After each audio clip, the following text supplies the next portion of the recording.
Oh, there we go. We'll now come to order. The chair now recognizes himself for 5 minutes. Good morning. I'd like to welcome everyone to the subcommittee's first hearing of the new Congress on STELAR and the evolving media marketplace.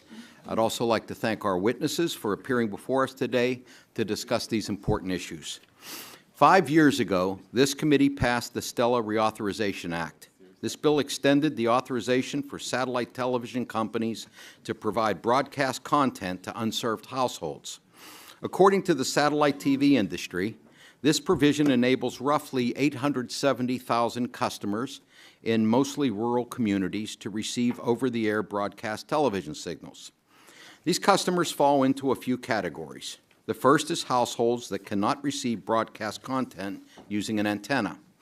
The second is markets where a satellite provider does not offer local-to-local service, and the third is short markets where there are no local affiliated stations with one of the networks, and finally, satellite TV subscribers that receive service to a commercial truck or an RV. In effect, this provision enables rural customers of Dish and DirecTV to receive content from NBC, ABC, CBS, Fox, and other broadcast stations where it isn't otherwise available. STELAR also required broadcast stations and MPVDs, cable, telco, and satellite companies like Charter, Verizon, Dish, and others that offer television service to negotiate the carriage of broadcast television content on their systems, which is known as retransmission consent, or retrans, under a good faith standard to be decided by the FCC. This regulatory backstop was and is important because there have been allegations that these negotiations have at times not been carried out in good faith. When negotiations stall or break down, broadcasters may pull their signal from an MPVD system channel lineup, resulting in a blackout of that content. In these circumstances, consumers suffer as a result of the two parties' inability to come to an agreement. And while it is true that some customers have the ability to set up an antenna to get this content over the air when it gets pulled off their cable or satellite service, for many, this option is too complicated or they go without this broadcast content during the disputes. Requiring that parties engage in good faith negotiation was intended to reduce the number of blackouts and the resulting consumer harm. These were the major provisions of the bill that are now set to expire at the end of this year. Some in the broadcast industry have argued that this legislation should sunset and that the provisions are no longer necessary.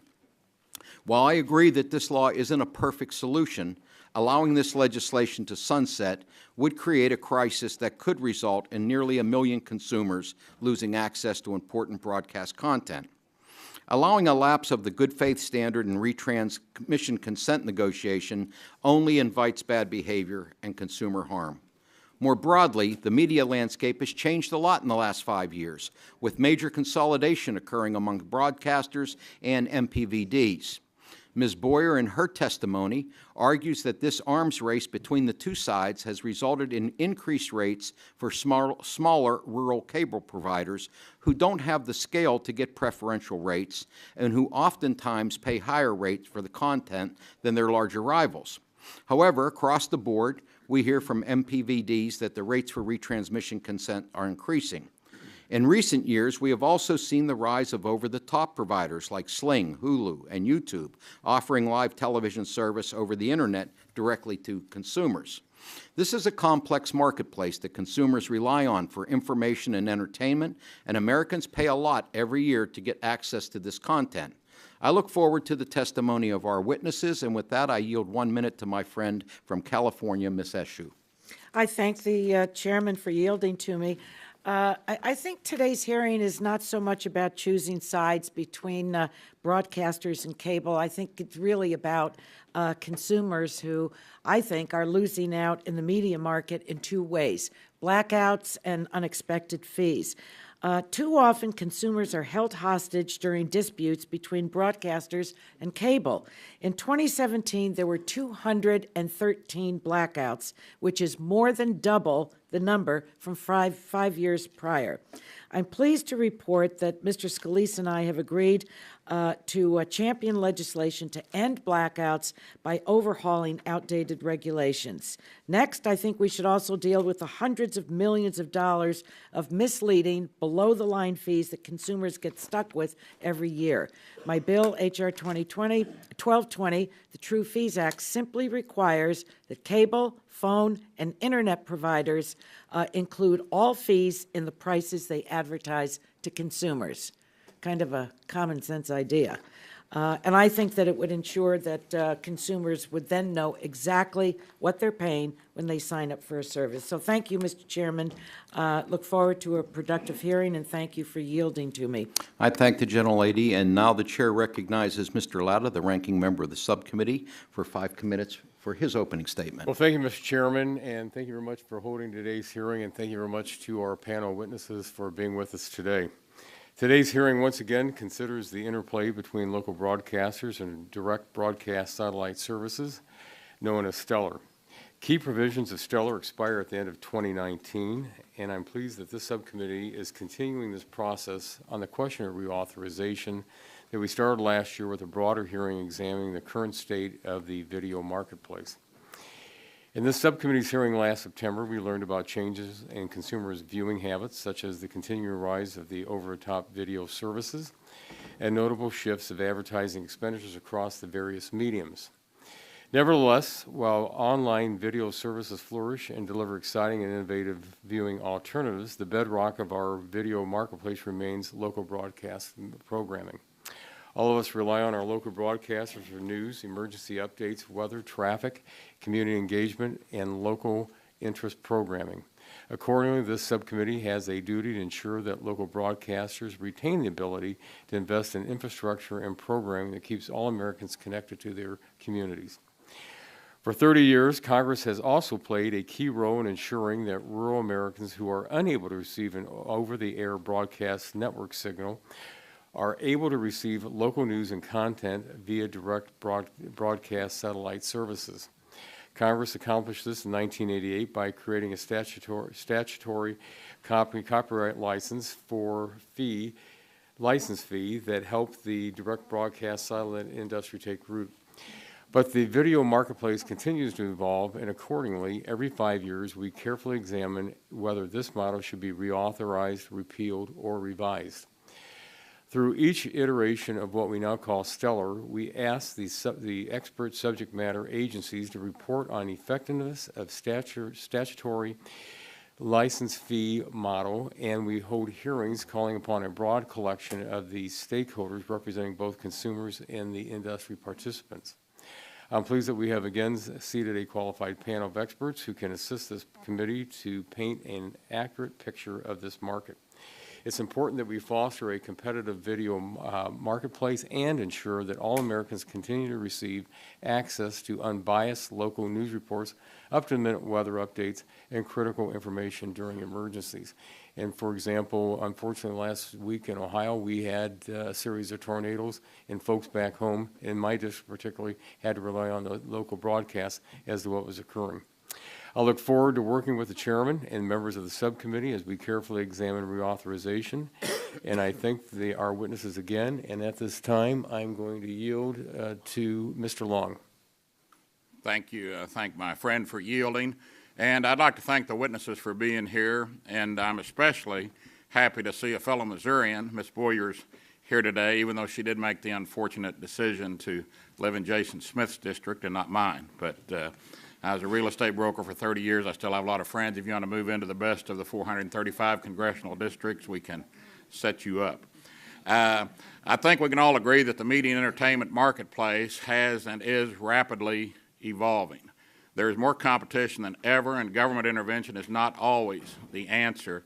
It is important for us to examine the state of the video marketplace, but as we approach a potential 6th reauthorization of STELAR, we need to take a hard look at the underlying policy and its relevance today rather than assuming its passage is a necessity. They say there's only 3 things in this life that are certain: death, taxes, and the reauthorization of STELAR. We should ignore the inclination to rubber stamp this legislation only because this committee has historically done so in the past. And I yield back. And, Mr. Chairman, at this time, are there any other members wishing to claim the remainder of my time? Mr. Scalise? Thank you, Mr. Ranking Member and Mr. Chairman.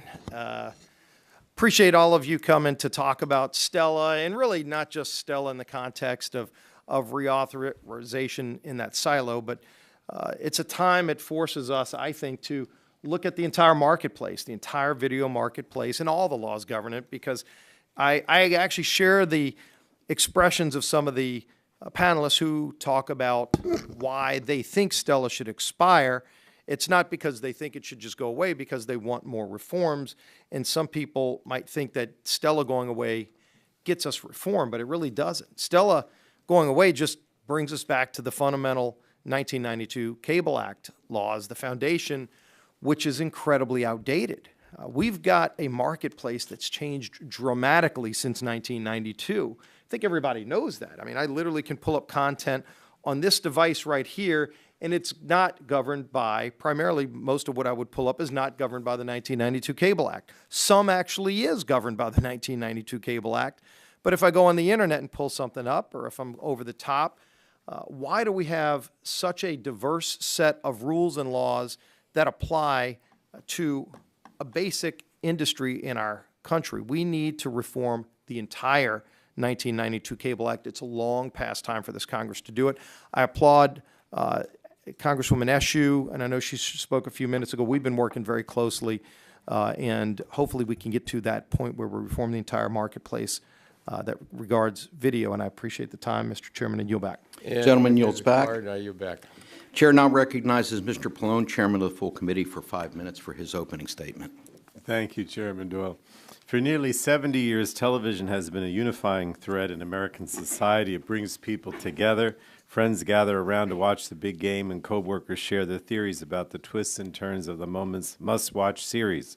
TV is also the place where we get our local and national news and where we turn for emergency information during a storm or natural disaster.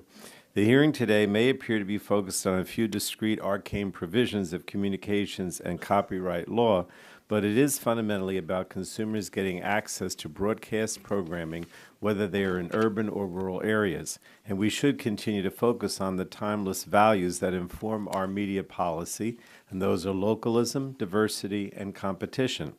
The STELAR Reauthorization Act of 2014, or STELAR, and its predecessors established the framework that allows satellite television providers to deliver broadcast stations inside and sometimes outside of a subscriber's market to their customers. Some so-called unserved subscribers can't receive their local stations from an antenna because they're too far away, or they're in a media market that doesn't have a station affiliated with one or more of the big four networks, and these consumers must be protected. At the same time, satellite television providers are not required to carry local broadcast networks, and as a result, some subscribers receive out-of-market network programming from their satellite provider instead of local stations. Congress also created the good faith negotiation rules that underlie the agreements that allow consumers to watch over-the-air broadcast stations as part of their cable and satellite TV packages. As media consolidation has grown, so too have the fights over these programming agreements, and unfortunately consumers have been caught in the middle. The number of station blackouts has been increasing, as have the rates consumers pay. Smaller telecommunication companies are facing a choice of whether to continue as cable operators or simply become broadband providers. So as we begin our examination of STELAR, it's important that we ask the ultimate question of how best to put consumers first. I expect that my colleagues on both sides of the aisle will offer a number of different solutions, large and small, tackling different issues cropping up within the media landscape. In my opinion, we should focus our analysis on the consumers. And questions like, what are the implications if STELAR is not reauthorized? And how will the over 800,000 consumers currently receiving distant signals be impacted? What is the path that gives consumers the ability to access at prices they can afford the television content they want? How do we ensure that consumers are not rendered pawns in high-stakes negotiations between video distribution companies and big broadcaster station groups? And how can we ensure that broadcast stations remain vibrant outlets of expression and trusted sources of information for the local communities while also promoting competition to the benefit of consumers?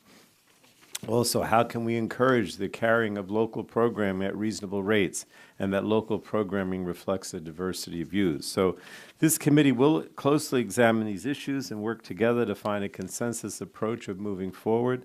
I want to thank the witnesses for being here today. I don't know if anybody wants my time. If not, I will yield back. Thank you. Oh, yes, I'll yield to the Vice Chair, Ms. Thank you very much, Mr. Chairman, and I thank Chairman Doyle and our ranking member. Good morning. And I want to thank you for holding this very important hearing. Providing equal television broadcast access for consumers is crucial to informing the public, and having more competition available will assist our constituents. We are not seated here today to discuss satellite and cable operators or broadcasters for that matter. We are here today to focus on the consumers. Our constituents deserve rules that protect them. They deserve rules that protect the diversity of voices in media and access to the spectrum. It's my hope that your input as experts in the field today will give us that room and that space to do just that. With that, Mr. Chairman, I yield back. And I yield back as well, Mr. Chairman. Gentleman yields back. Chair now recognizes Mr. Walden, the ranking member of the full committee, for 5 minutes for his opening statement. Good morning, Mr. Chairman, and good morning to our witnesses. We're delighted to have you here today. And I want to thank you. I know your expertise is going to help us as we work on this legislation and review the media marketplace and whether or not Satellite Home Viewer Act, first passed when Ronald Reagan was president, works for television viewers today. I'd especially like to extend a warm welcome to my friend and fellow Oregonian, Senator Gordon Smith, who effectively served Oregon in the United States Senate for a dozen years. It's good to see you over here in the People's House, Senator. 30 years ago, Congress sought to ensure that rural Americans unable to receive an over-the-air broadcast signal would still be able to view content via satellite services. For a large rural district like mine in Oregon, which would stretch from the Atlantic Ocean to Ohio if you laid it over the East Coast, this was critical. Congress would go on to bless the budding satellite industry with a discounted copyright license as an alternative to individually negotiating with each copyright holder. While the license to provide local into local is now a permanent fixture, the distant network signal license is still reviewed every 5 years, along with other elements that accompany the extension. As I emphasized when we did this 5 years ago, during my time as subcommittee chair, this must be a transparent process and driven by data. I'm encouraged the FCC last year commenced its quadrennial review of the media landscape. I'm also appreciative of the work by the Government Accountability Office in drafting its report to Congress describing stakeholders' views on phasing out the statutory license. Our goal should certainly be that everyone in the country has access to local content and at a reasonable price. You all have heard me discuss my background in radio broadcasting and hopefully understand my priority that local content is preserved. We must have a model that revolves around this concept because although we might like watching the latest shows on Netflix or some other service, it's essential that we have access to our local news, sports, weather, and emergency information. Whether it's the wildfires and smoke warnings in the summer in Oregon or tornadoes, traffic accidents, and emergency situations elsewhere in the country, local content provides vitally important, trustworthy, and timely information to communities across America. It's also certainly understandable in our fast-moving world to take stock of what's changed. Technological developments paired with changes in how Americans consume video, driven in significant part by online video services, have led video distributors to see steep declines in subscribers as consumers cut the cord and broadcasters have seen advertising revenues move to digital platforms. This fact certainly impacts the distributors, but it also impacts the broadcasters and their ability to serve their local communities with in-depth news programming. Local broadcasters expend tremendous resources serving their communities, and they deserve a level playing field. Through their FCC licenses, they are also trustees of the public's airwaves and must serve the public's interest. That means they serve the needs and interests of their communities. We must be careful not to hamstring them with negotiating restrictions not justified by market conditions. Most importantly, consumers won't tolerate gaps in coverage, blackouts, and arbitrage opportunities that drive up prices and reduce the quality of content. The bottom line is that Congress must consider whether a distant network signal license extension is a bridge or a blockade to delivering local coverage. So I'm committed to ensuring that all rural communities, both in Oregon and across the country, continue to receive robust, effective, and affordable local coverage, period. So I'm looking forward to the hearing today and hearing from our witnesses, a cross-section of industry and public interest stakeholders as we move forward in this process and examine the role of statutory license in today's video marketplace. With that, Mr. Chairman, I yield back. Thank you.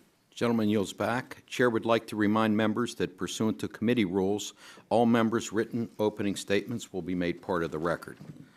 Now, I'd like to introduce our witnesses for today's hearing. Ms. Patricia Jo Boyers, President and Vice Chairman of the Board of Boycom Vision. Welcome.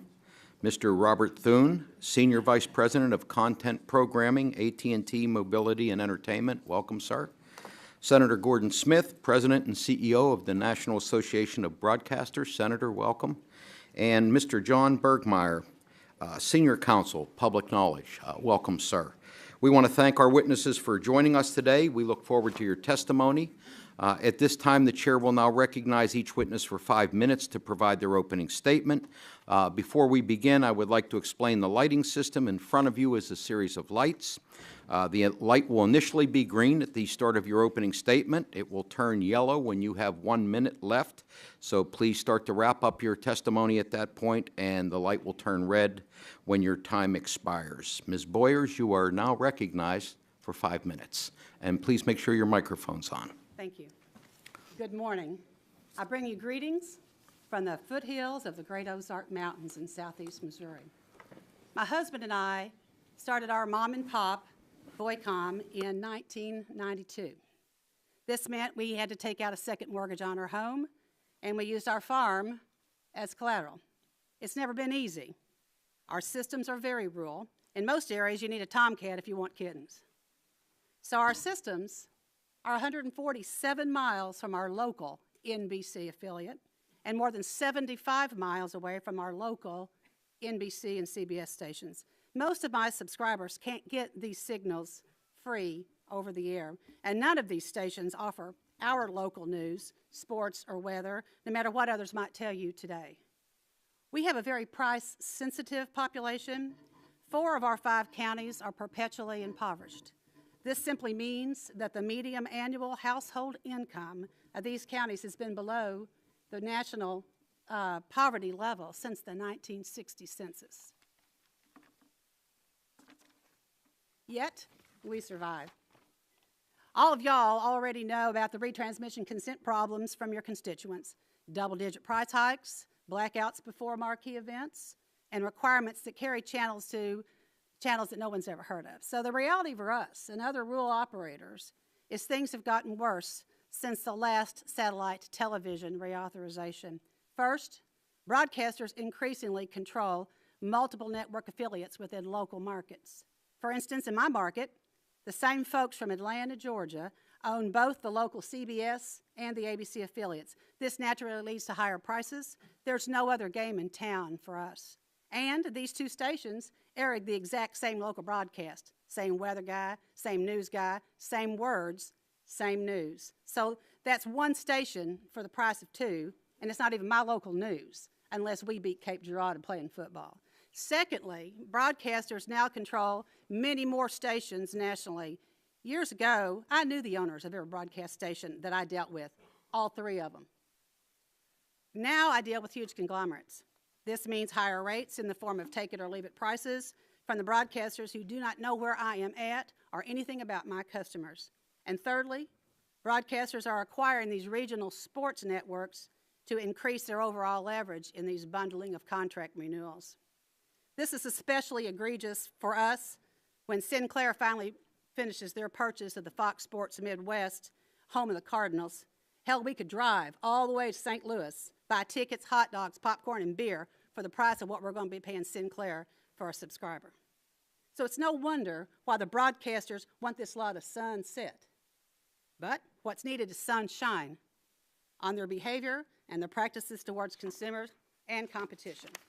Their prices are especially bad for small operators like me. The FCC reports that small cable operators now pay on average at least 30% more than large systems pay for retransmission consent. For my small system, that percentage is 47%.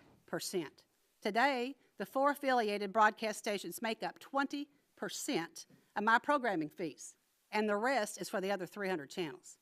And that percentage is growing at a rate of more than 200% every renewal cycle. So I know that y'all care as much about your constituents as I do about my customers, who are elderly, on fixed incomes that depend on us for that video service, and who are greatly impacted by higher subscription fees. In fact, a lot of these folks can't get even satellite or dish, not because it's not available to them, but because they can't afford it. They don't have checking accounts. They don't have credit cards. They don't have credit. Or they do have credit, it's bad. All they can do is work with a local cable TV provider who will work with them. That we can work with them. We can even barter out on times. But by turning a deaf ear to my plight today, simply ensures that those who live in the hills and the hollers of southeast Missouri and the rest of rural America will be uneconomical to reach, and those who do have our service are paying through the nose for it. So the mandated regulatory advantages given to broadcasters make a free marketplace solution impossible. Now, I hate the idea of Congress getting involved in my business, but they're already involved in my business, with everything from basic tier buyouts through to channel placement rules. So I do need your help. One solution of many to help mitigate these soaring fees would be apply the good faith rules to negotiations between larger station groups and the NCTC, which is a buying group that the small cable TV operators like myself use. We're affiliated with the American Communications Association. We connect, so we have an affiliation with the NCTC. Regulations and reauthorization reform are desperately needed. Together, we can put our shoulder to the plow and figure this out now.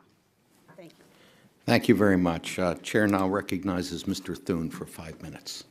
Thank you, Chairman Pallone, Ranking Member Walden, Subcommittee Chairman Doyle, Subcommittee Ranking Member Latta, and members of the committee. My name is Rob Thune, Senior Vice President of Content and Programming at AT&T. In my current role, I'm responsible for securing content rights for both the major networks and local broadcast station groups for the company. AT&T has a 143-year history of innovation that includes 8 Nobel Prizes. We employ more than 200,000 Americans across all of the 50 states. We are deeply invested in our country, our communities, our employees, and our customers. This hearing is aptly focused on protecting consumers in a marketplace that is undergoing revolutionary change. It is consumers, our customers, and your constituents who are driving these changes. They're demanding high-quality video content and the ability to watch it where and how they want to. It is important for policymakers to ensure that the laws reflect the vibrant video marketplace and that all consumers benefit from it. At present, they do not, because the legal and regulatory framework for licensing broadcast television content distorts the market in favor of broadcasters. This framework is sorely in need of recalibration. The retransmission consent regime that governs the video marketplace dates back to the 1992 Cable Act, well before today's multitude of competitive platforms and consumer options.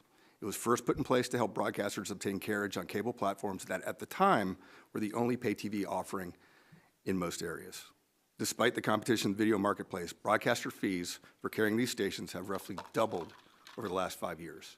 Since 2008 through 2018, the retrans fees have grown from $500 million to $10 billion. That's a 2,000% increase, which is clearly unsustainable. Why is this happening? Because under the current law, MVPDs cannot offer their subscribers alternate network programming, even temporarily, during an impasse. These laws unfairly protect local broadcasters from the changes in the video marketplace, harming innovation and consumer choice.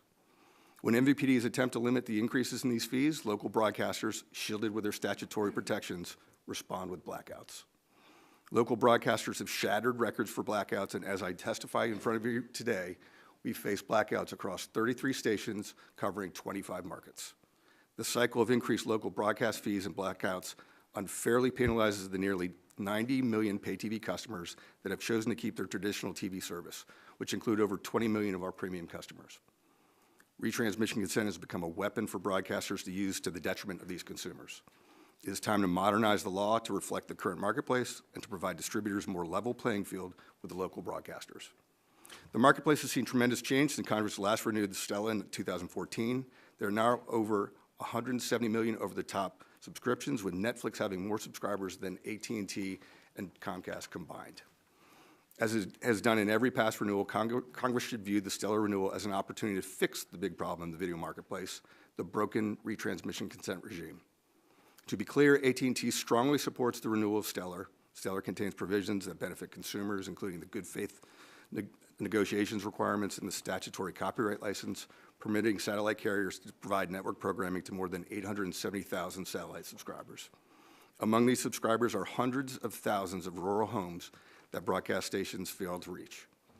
In addition, it provides long-haul truckers, RV enthusiasts, and tailgating sport fans the satellite-delivered network TV.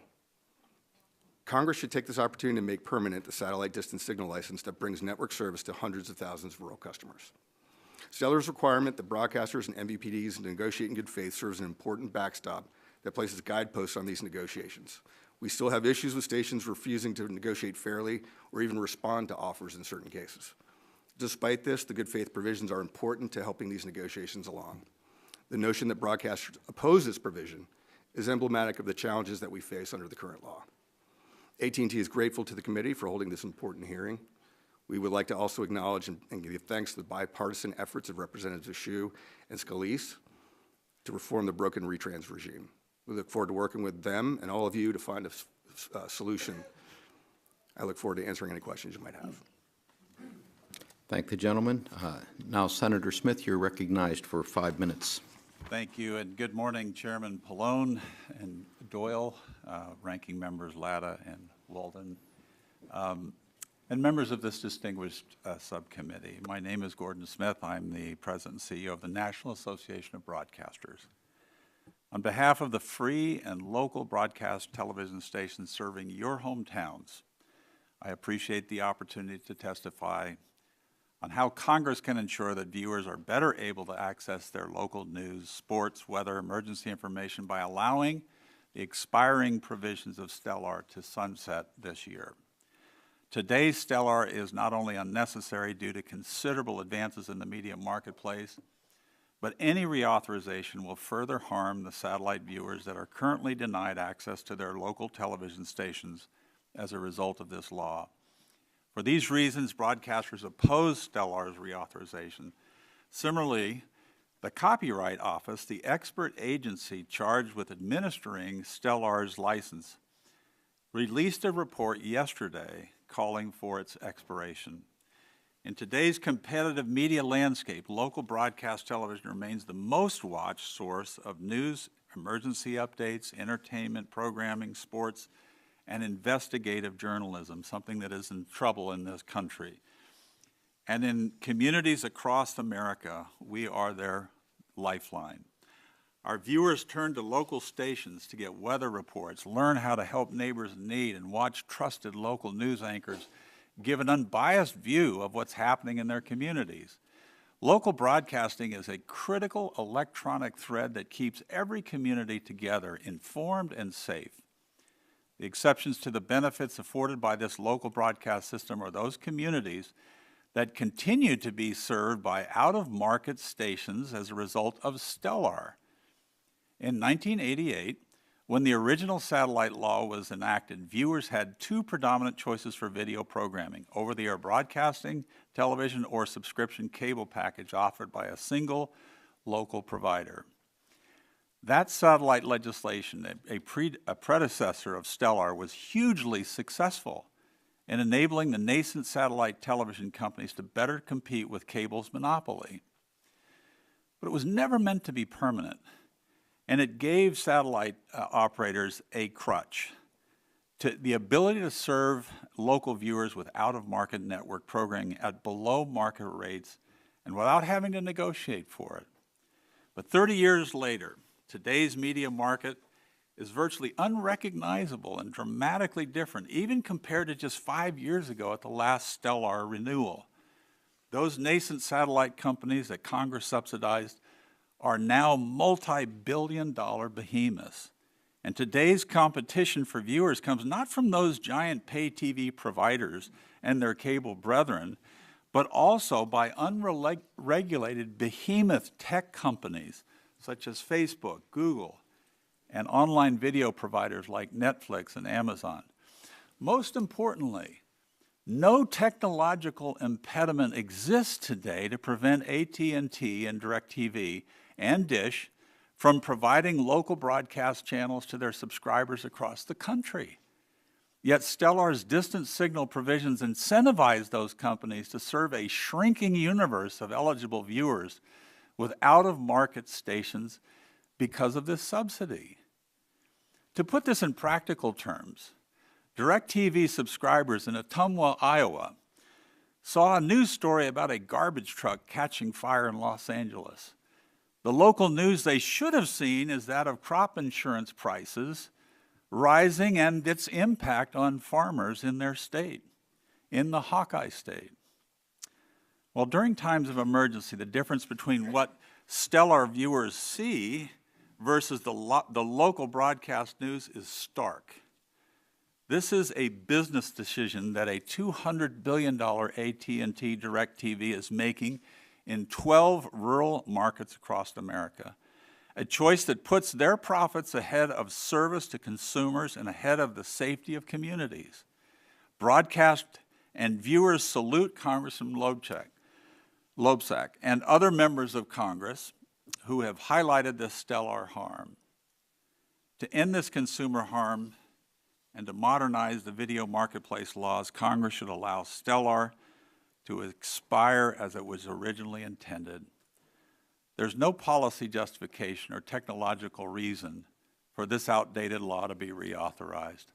The time has come to stop subsidizing billion-dollar satellite companies and to instead provide viewers with the most accurate, the most watched, the most timely source of community news, their weather, their emergency information, which is their local broadcast stations. Thank you for this opportunity. Thank you. We now recognize Mr. Bergmeyer for 5 minutes. Thank you, Chairman Pallone, Chairman Doyle, Ranking Member Latta, and Ranking Member Walden, and all the members of the subcommittee. Congress must reauthorize STELA, or even better, make it permanent. 870,000 satellite subscribers should not be a bargaining chip in the decades-long disputes between broadcasters and MVPDs. Whether it is called Shiva, Shavia, Shavira, Stella, or Stellar, it has ensured that satellite television companies can continue to retransmit local broadcast stations to all of their customers. Stella is an important building block of video competition, allowing viewers who live in unserved areas to continue receiving a full range of national programming. Satellite television has been a success story. Action by Congress and the Federal Communications Commission has ensured that satellite television, once a new distribution technology, could access content and reach viewers. Public policies that ensure that new distributors can access content on fair terms benefit the public interest, and the success of satellite should be a lesson for policymakers about the importance of fostering new modes of video competition. Congress should make STELA permanent. There's no reason for Congress to create artificial crises every few years, jeopardizing the ability of satellite to remain a competitor. The reason why Congress enacted STELA in the first place remain unchanged. It remains a necessary part of the current overall regulatory system, which otherwise has no clear way to deal with the problem of short markets. However, if Congress does choose to reauthorize STELA for only a few years, it could consider tying its expiration to the expiration of other video marketplace provisions, such as distant signal importation rules or basic tier buy-through. This approach would better incentivize all industry players to come to the table. But fundamentally, if we were to consider reforms of the video marketplace rules, they should benefit consumers, not one industry sector at the expense of another. For years, public knowledge has believed that this is an instance where a predominantly deregulatory approach is needed and has a chance of bipartisan support. In particular, we would like to recognize Representatives Anna Eshoo and Steve Scalise for their leadership on video marketplace reforms. A promising approach would be to replace the cumbersome and duplicative compulsory copyright license retransmission consent system with a regime based purely on copyright.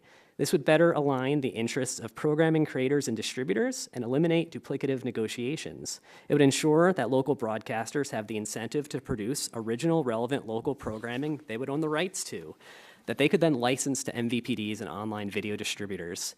And it would make it much easier for non-MVPD video distributors to access programming by eliminating the current two-track system where online video rights are negotiated one way, MVPD rights another way, and where incumbent MVPDs have a structural advantage. To eliminate viewer blackouts, such an approach would keep good faith requirements in place, as well as institute dispute resolution mechanisms, and a gradual phase-in would avoid industry and consumer disruption. Additionally, it is time to eliminate network non-duplication and syndicated exclusivity protections, as the elimination of the sports blackout rule has proven that such measures are unnecessary and that the video industry can manage its affairs via private contracting alone. Ambitious reforms of this kind are the best way to streamline the video marketplace and curb bill inflation. While public knowledge supports bold changes to the video marketplace rules, incremental reforms should not be off the table if they're more feasible in the short term. The retransmission consent regime could be improved through the adoption of clear standards of good faith and through the prohibition of certain actions that should be considered bad faith per se. Congress should also consider protecting and promoting competitiveness by directing the FCC to end the basic tier buy-through rule, an unjustified policy intervention that makes a la carte offerings unlawful. It can also extend the successful policies that protect MVPDs from anti-competitive conduct to certain online providers. Congress should also promote internet openness and prevent discriminatory billing practices that can hold back online video. In addition to supporting strong open internet rules under Title II of the Communications Act, Congress should examine whether discriminatory data caps can hold back online video competition. It is time for Congress and the FCC to revamp the rules of the video industry to promote the public interest. A video marketplace that served the public interest would give viewers more choice of providers and the ability to watch any programming wherever they want and on the device of their choice. At the same time, it would ensure that creators and distributors are paid a fair price. Congress can begin its video reform efforts by making STELA permanent or at least tying its sunset to the expiration of various other marketplace rules. Thank you. We thank all the witnesses for their testimony. That concludes opening statements. We're now going to move to member questions. Each member will have 5 minutes to ask questions of our witnesses, and I will start by recognizing myself for 5 minutes. Mr. Thune, in your testimony, you say that roughly 870,000 satellite TV subscribers, mostly in rural areas, depend on the provisions of STELAR to receive broadcast content. What would happen if those provisions expire, and do you think any customers would lose programming that they currently receive?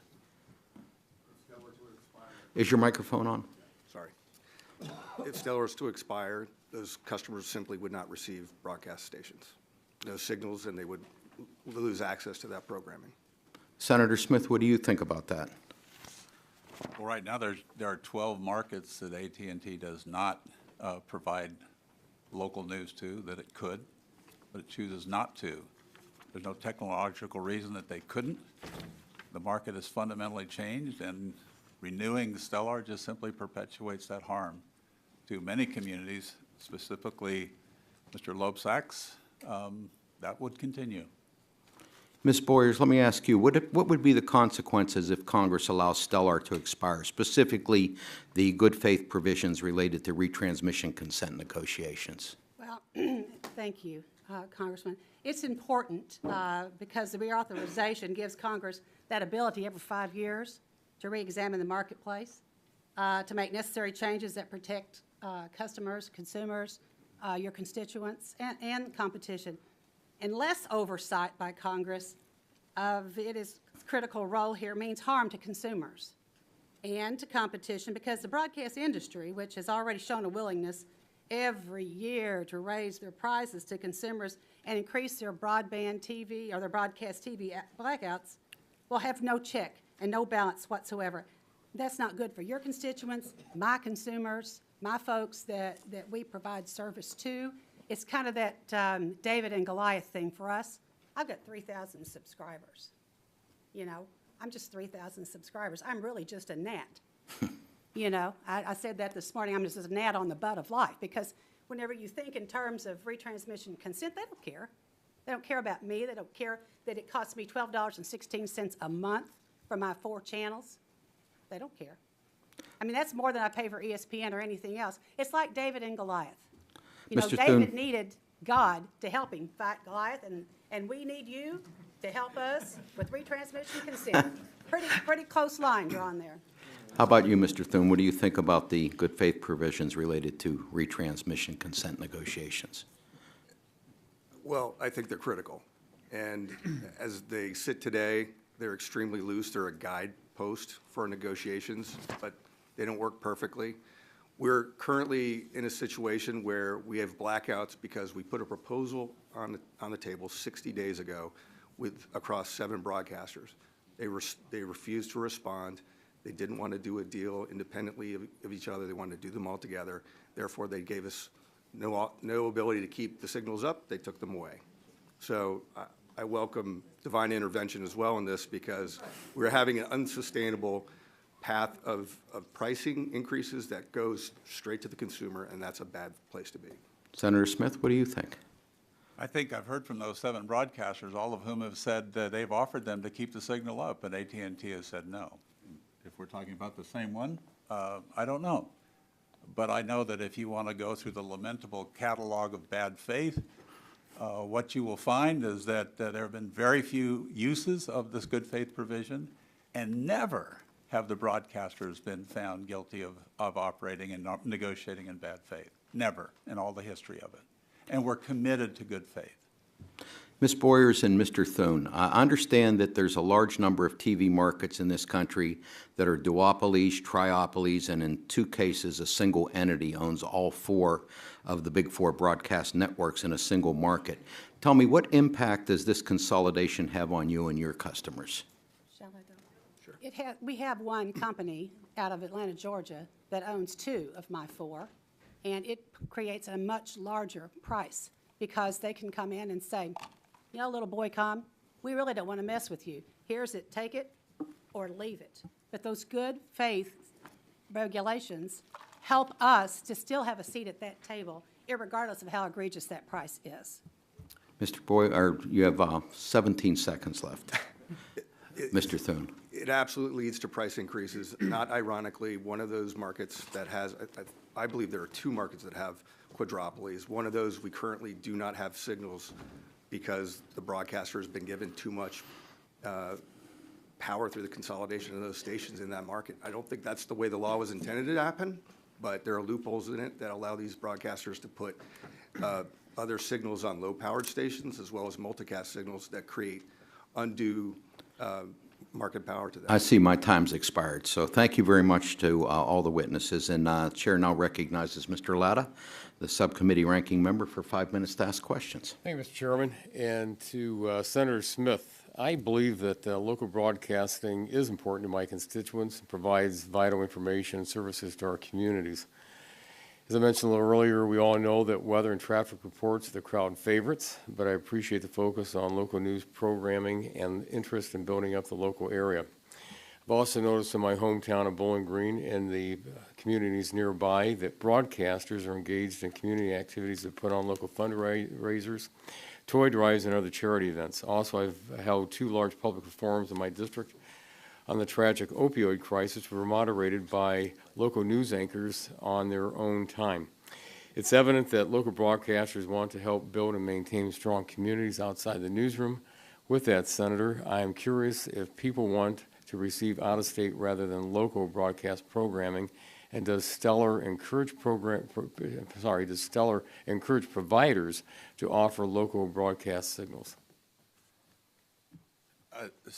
What STELAR enables, if it were Bowling Green, Kentucky, I don't know if there's a Bowling Green, Ohio. That's where I'm from, the Ohio part. Well, Bowling Green, Kentucky, for example, is not served with a local signal by AT&T DirecTV, and they're complaining about it, and it wouldn't cost AT&T, a $200 billion company, a whole lot to negotiate with the local broadcasters.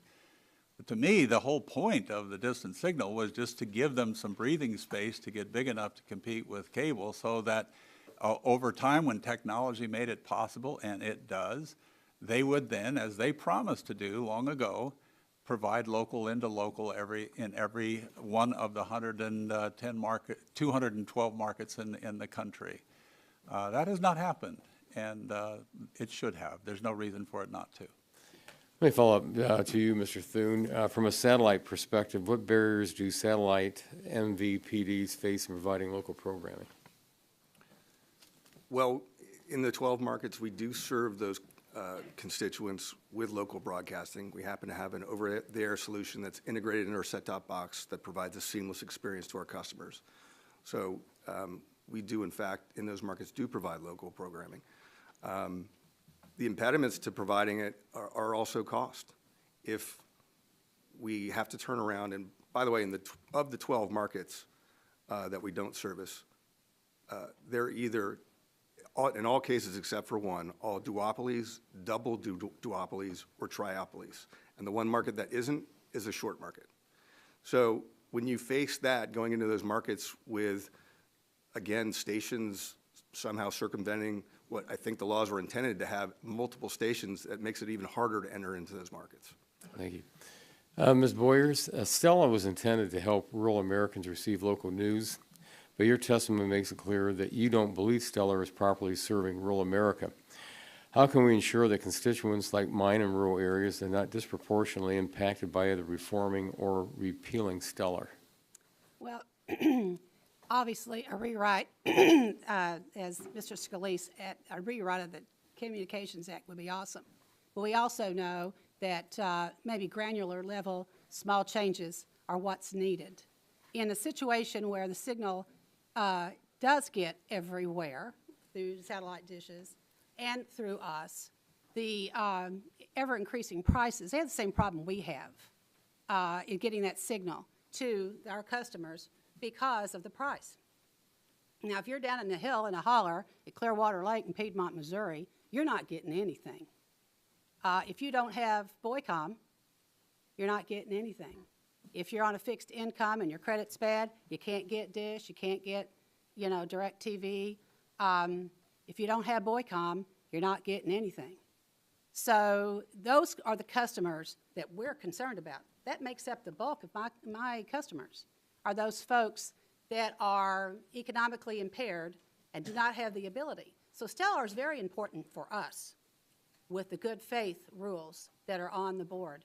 That is what makes a broadcaster like Raycom or Sinclair come to the table with little old me and say, we don't want to talk to you, we don't care about you, but the good faith rules say we've got to honor good faith. When those go away, if they sunset in December, they could care less probably whether or not, or they could give an exclusivity to Dish or to the other satellite companies that prohibit us from having their local channels at all. So therein lies some protection for us simply because we're small and because we're the rulest of rules. All right, thank you very much. My time's expired. Gentleman yields back. Chair now recognizes Mr. McNerney for 5 minutes. I thank the chairman. I thank the witnesses this morning. I appreciate you coming out here and talking to us. Senator Gordon, or Senator Smith, excuse me. It works either way. What percentage of the retransmission fees does a local broadcast affiliate typically receive after reverse transmission fees have been accounted for? What's so interesting, Congressman, is when you add up these claims of broadcaster gouging for the most watched, most important news and entertainment, we represent that, depending on the company, probably 12 cents on a cable bill. I don't think we're the cause of cable inflation or satellite inflation. Well, thank you. And what we do appreciate is the opportunity to negotiate in a free market for the value of our content. And that's what we do, and that is what supports localism, so the news is about you, sir, and not somebody at the national level. All right. And thank you for so not that we have filibustering. journalism. Thank you for not filibustering here, Mr. Smith. Mr. Thune, I'm hearing that the retransmission fees have been going up over time. What's happened to the share that local broadcast affiliates have been getting? Well, the ratings are down. So to directly answer your question, the share is diminishing, but we face an ever-increasing sea of pricing.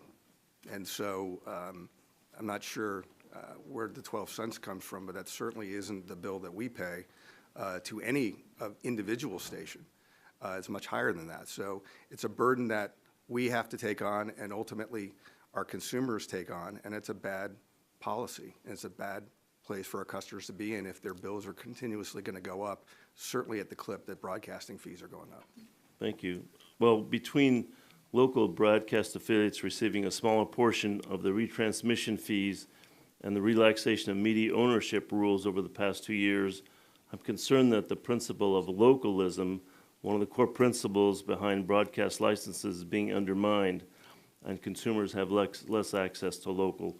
Mr. Bergemeyer, how does the relaxation of media ownership rules over the last 2 years affect retransmission negotiations?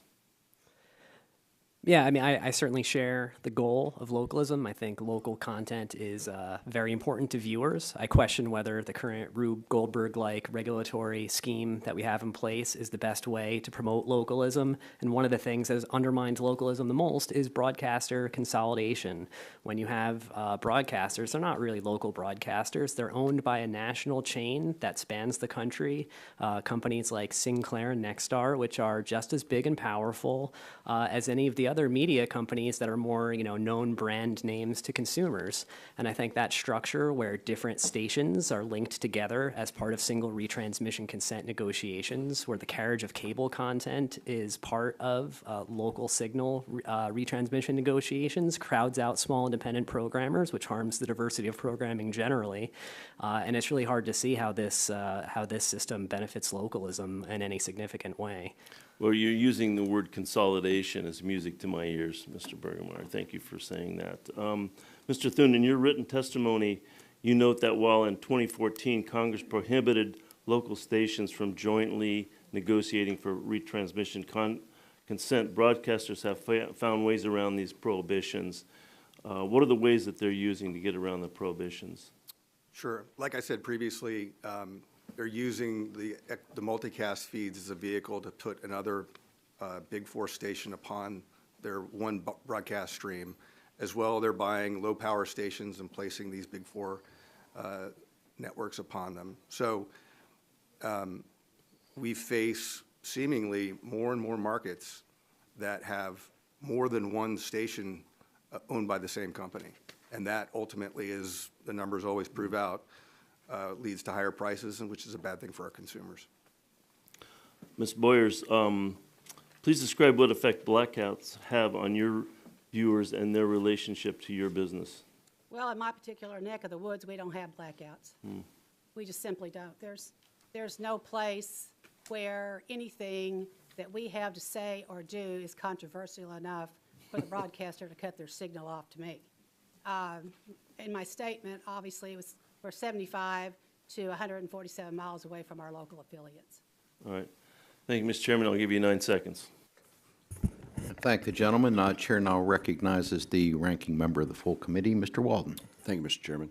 And again, I want to thank you all for being here. And as I sit here and listen to this, I don't think there's an industry that isn't consolidating represented here. Everybody is. And so, and Ms. Boyers, you aside here for a second, there are a lot of big players represented in this room.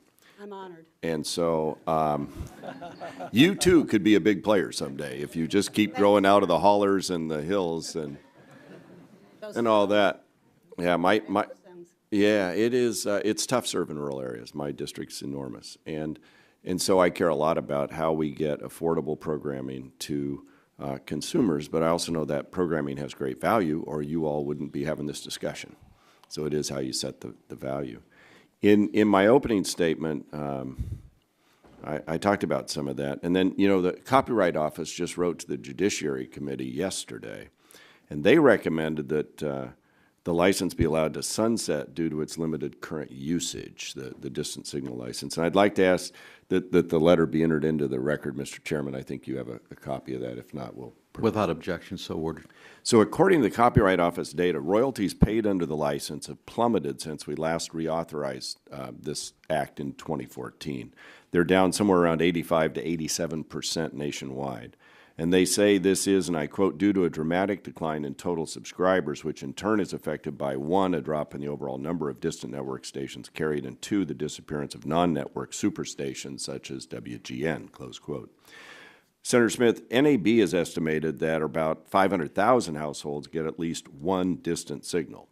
And Mr. Thune, I believe, according to your testimony, that number is somewhere around 870,000 individuals or households.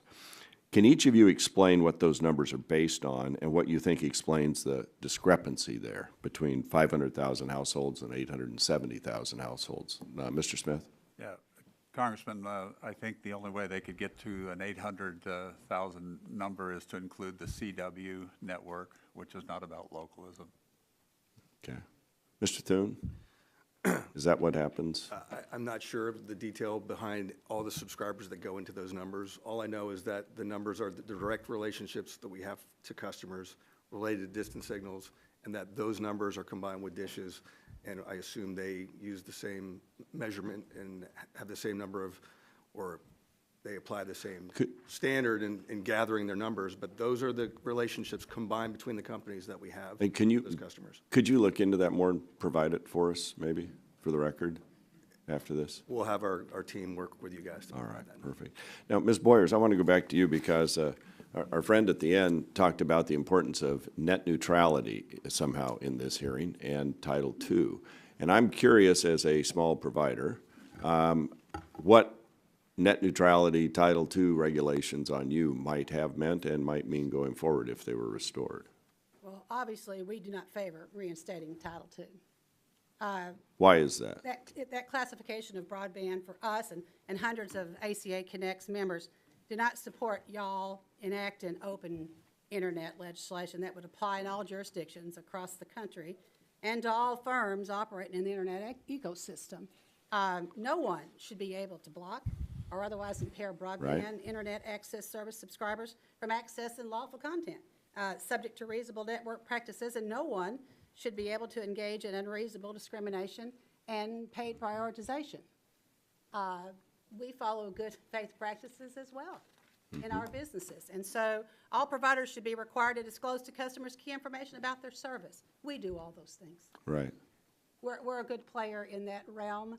And in protecting neutrality on the net is so important.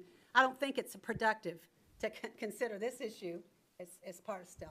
All right, all right.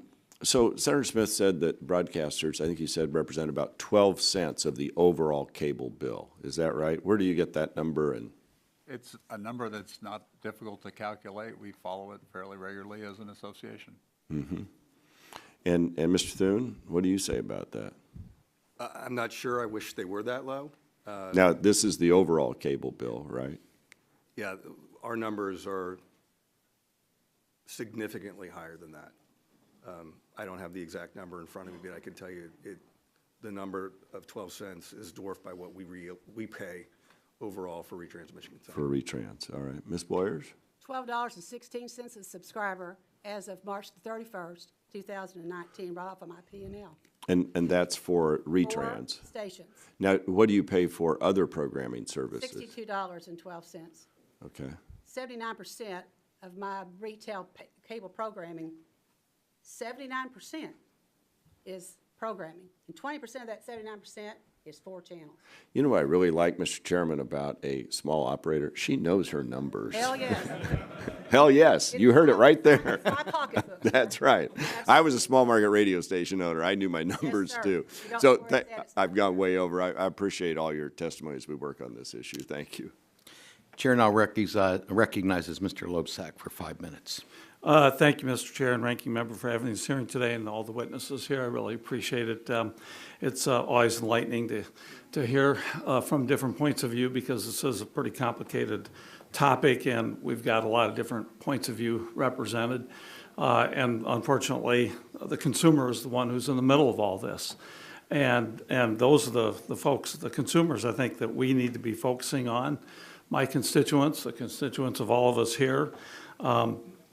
I did write a letter recently, which I think was mentioned by Mr. Smith, and I appreciate that, to this committee, to the Judiciary Committee last week, raising an issue that is facing many of my constituents who have DirecTV, and I do ask unanimous consent. If I could submit that into the record, I'd like to do that. Without objection, so ordered. Thank you. And what I'm talking about is folks who live in Ottumwa, Iowa. They subscribe to DirecTV. Those folks do. They're not able to receive local broadcasts unless they have an antenna.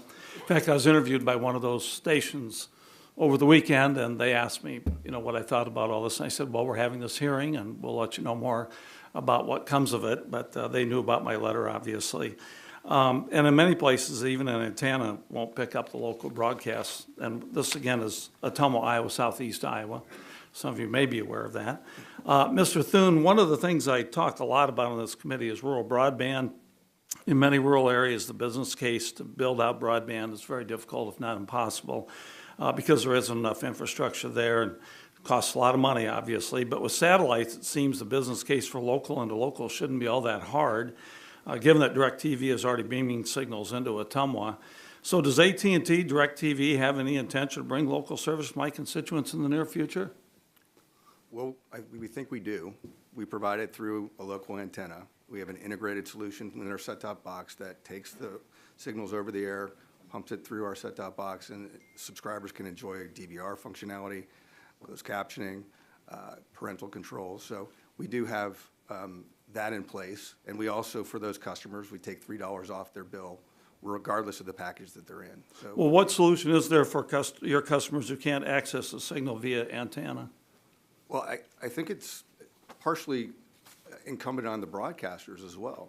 They could invest in their broadcast stations and put more into putting out a broader signal. They don't do that. They're not incented to do that because they want to rely on us to pay them hefty retransmission consent fees. Mm-hmm. So I don't know if all of the blame should be shouldered upon us in this regard. Right. And Ms. Boyers, I do want to ask you, Mr. Bergmeyer, a question if I could. I love your perspective. Thank you so much for being here today. You clearly, I think, have unique insight when it comes to serving rural areas, and my district in Iowa is very rural, so thank you. And Mr. Bergmeyer, I think this committee is familiar with public knowledge and their advocacy on behalf of consumers, so I'd like to address my next question to both of you. Do you believe there is a harm for customers who don't have access to local broadcasts through available MVPDs in their area? What kind of harm are we talking about? Well, do you mind? I'll go first. Yeah. Ladies first. Excuse, could the witnesses pull your microphones a little closer to you? We're having trouble hearing you on the streaming. I'm sorry. Yeah, thank you. On the outside, I will tell you that Boycom is not coming to Iowa. Thank you. Just to let you know that don't wait for us. Yes, I do believe that. It is a general global statement. Yes, I believe every customer should have the opportunity to receive local broadcast. And we do every dadgum thing we can to make sure that happens. And what about you, Mr. Bergmeyer? Yeah, I would agree. All things being equal, it is better to have access to local programming. I think the only question is how best to get there. Right. Whether STELAR expiring or being renewed may not even make or break the system. I think basically the current regulatory system, as we see at the debates today, is really not serving the interests of viewers of local programming. It is really not serving the interests of the people who pay bills. So, that's why in our written testimony we have a lot of specific detailed policy proposals, and we've supported some pretty radical approaches that I think would, in fact, promote localism, better than these incremental kinds of. Well, my interest in asking you what Congress's first priority for guaranteeing and improving localism for rural consumers should be, can you specify a little bit? So I think that the first thing is to make Stella permanent, just so that this crisis goes away and we can address the underlying fundamental issues with the video marketplace. I think one way is to, we started the compulsory copyright licenses for television signals back in the 1970s. We then layered retransmission consent on top of that already existing system. Every little step made sense over the years, but I think we really need to radically rethink the ways that MVPDs and broadcasters and video distributors interact. And I think in doing that, we'll better align the interests of local broadcasters to produce local programming that people want to pay for. And Mr. Chair, I'm sorry, I went over. I do have questions I'd like to submit for the record for Mr. Smith and Mr. Thune. Yes, that's no problem. Thank you. Okay, the chair now recognizes Mr. Shimkus for 5 minutes. Thank you, Mr. Chairman. Just some historical remembering of the committee. I think we went to the digital transition and we're away from analog, and I think we lost some distance because there's a digital cliff. Just kind of information for some of my colleagues who weren't here during those battles. So some of the rural areas, had trouble getting their signal where they used to be able to. Clearly, we have a difference of opinion on reauthorization of STELAR, and the question is this just a binary choice? So let me ask this question. Senator Smith, again, it's good to see you, and we had a chance to serve together when you were a senator, and it's happy to have you here. Can you briefly describe in more detail how you envision a negotiation process between broadcasters and satellite operators for local programming if STELAR expires? probably not unlike what occurs now through over-the-top offerings. There are market solutions to fix this, but as long as the incentive is given to not bring local into local, they have no incentive to come and talk to us. Mr. Thune, Yeah, same question. I think it would be of tremendous harm to us in our negotiations if the good faith provision was sunset. From our perspective, and when we're negotiating, we feel like the minimum is being set here, and it's in certain cases not being met. So that would be harmful ultimately. If that went away, I'm not sure how broadcasters would behave, presumably more aggressively than they are now. And in a regime where we have those policies in place, we've seen the increases that I talked about, 2,000% over 10 years. I'm going to go back to Senator Smith to respond to that. Well, when you start from nothing, getting to 2,000% isn't all that hard, particularly when what we're offering is the most important, most valued, most watched programming. We appreciate the opportunity to negotiate it for its value in a free market. That isn't reflected. In other words, what they pay for our content is way below what they pay for much less watched other content that they pay for. But I would like to speak, and I don't mean to filibuster. There has to be a way in this expanding telecommunications market to pay for localism and investigative journalism. We're one of the last ones standing. We have two revenue streams. The advertising model, which is being cannibalized by the big digital companies, the tech companies, and retransmission consent. We don't want to be like the newspapers, but that's where we're heading if we can't negotiate for the value of our content. My district's changed quite a bit over the years because of just redistricting and the like. And when I first came here, I had much of the upper Mississippi, or St. Louis North, and there's a local TV station there in Quincy that was on the levee when the levee broke.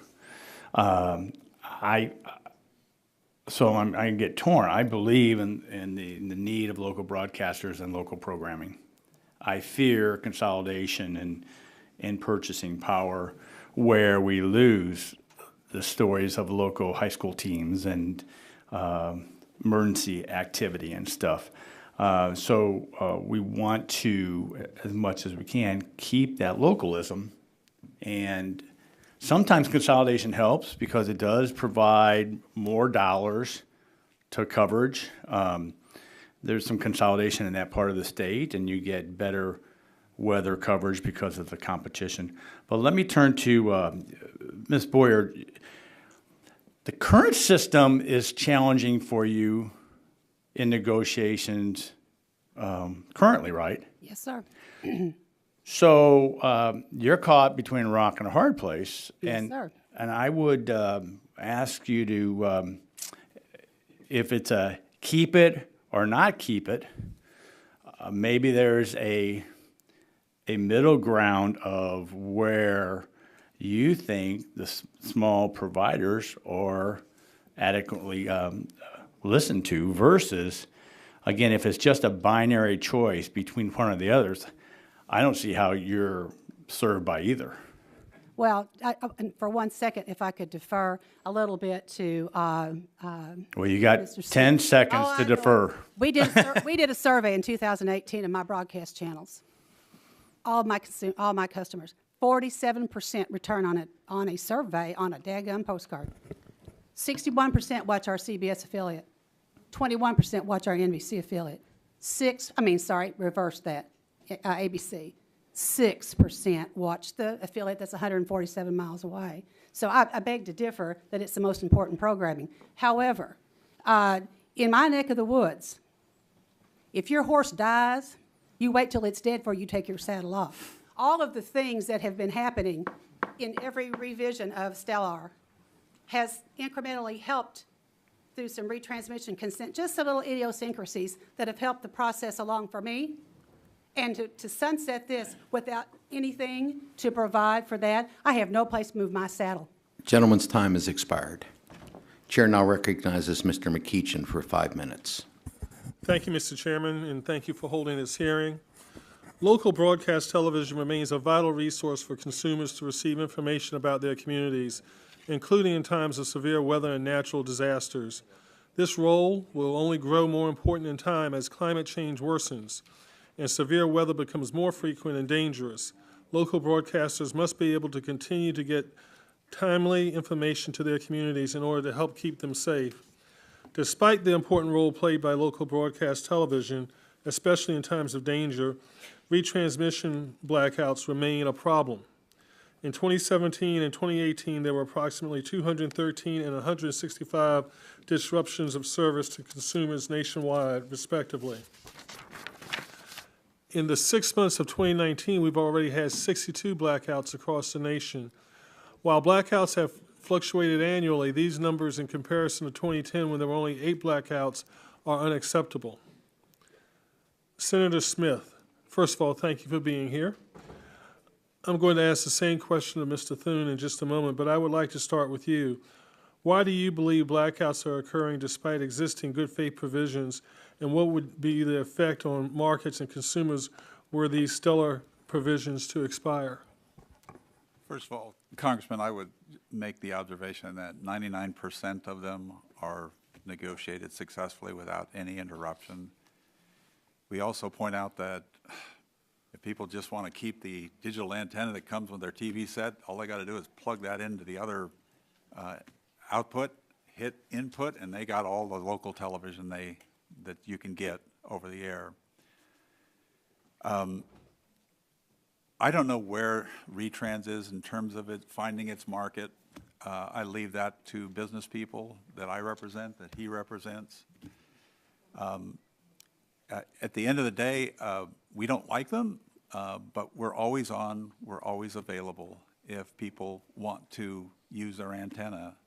And we think it's really important that we have the ability to negotiate for the value of our content. Mr. Thune? We fully support localism. Our service is available to 99.58% of satellite reaches, broadcast stations across the country that capture that. I'm the business person on the other end of the stick in these negotiations, and I can tell you that absent good faith rules, I can only predict that rates are going to go up. There's no other way to think that if we think that you take those away and the rates are going to somehow stabilize and blackouts are going to go down, we're fooling ourselves. Thank you. Mr. Bergmeyer, is beefing up the good faith requirements the solution to blackouts? Is there more Congress should consider? I believe that beefing up the good faith requirements would be an important component, as well as interim carriage. We just need to make it so that blackouts aren't used as a tactic in negotiations to kind of harm the other side and bring them to the table to pay more than they otherwise would but for the local emergency that you have. Would you define interim carriage for me, please? So interim carriage would just mean that while negotiations are ongoing between two parties and they just haven't decided to part ways, then the signal just continues being carried under the terms of the previous agreement. Thank you. And thank all the witnesses, and Mr. Chairman, I yield back. Gentleman yields back. The chair now recognizes Mr. Olson for 5 minutes. I thank the chair. Senator Smith, it's good to see you again. Thank you. Welcome, Mr. Thune and Mr. Bergmeyer. And from the show me city of Texas 22, Missouri City, how the heck are you doing, Miss Boyers? I'm doing wonderful, sir. I don't know. I'll open my questions knowing firsthand how important local broadcast is during a disaster. Y'all recall that almost 2 years ago to the very day, April of 2017, almost my entire state, certainly all my district, was hit hard by Hurricane Harvey. Parts of the district had 5 feet of water in less than 2 days, dramatic flooding. People turned to local news to get their weather information, road closures, where they should go, where there was recovery operations. They tuned into KPRC2, NBC2, CBS 11, and 11 actually had their main studio flood. But that backup studios, they kept on air during the storm, which was just amazing. ABC 13, Fox 26, independent TV 39, and also don't forget, being the most diverse county in America, 2 big Spanish language stations stayed online. Univision 39 and Univision 45 and Telemundo 47. And again, this question is for you, Mr. Smith, and you, Mr. Thune. Senator Smith, your testimony, you detailed the legislative history of STELAR and how Congress always meant for it to expire at some point in the future. And I know that Mr. Walden, a member of the head of our committee on our side of the aisle, has said that's an open question as to whether we should reauthorize it as well. And Senator Smith, we all know my former boss, your colleague Phil Graham, very well. And in this issue, he would say it's easier to kill a vampire than a bad government program. So my question is, if we decide that STELAR is a bad government program that should be killed, allowed to expire, how would that impact local TV during a time of crisis? I would just remind the committee, and thank you for the question, Congressman, broadcasters have every incentive to be viewed on as many platforms as is possible. We don't want disruptions. We're there in good faith. We've never been found to be otherwise. And your question perfectly points out how vital a lifeline my members are in times when my wonderful AT&T Apple phone crashes, and the only thing you can get is your local television or radio. And so as you tinker with the economics around here, I would just remind you of the importance of our lifeline. And the revenues that we have to support journalism and localism come from 2 sources. Advertising is being cannibalized. Retransmission is where we go. And it's very important that that not be upset if having the news about you members of Congress and for your constituents remains important. And one comment about that as well. I know my family tuned to ABC 13 for their Doppler radar. We could see real time what was out there as opposed to going to the Weather Channel or some other channel that would sort of drift in and drift out. It was very important to have those local TV stations. Again, Mr. Thune, how about you? What should we do with the disasters? How important is local TV during disaster, especially if we let STELAR expire? Well, as I testified earlier, I certainly do not think that STELAR should expire. I think it will be bad for consumers and will increase pricing. As it relates to getting programming during disasters, as it pertains to weather, I think in a lot of cases, people are used to watching these, looking at their weather on these, actually.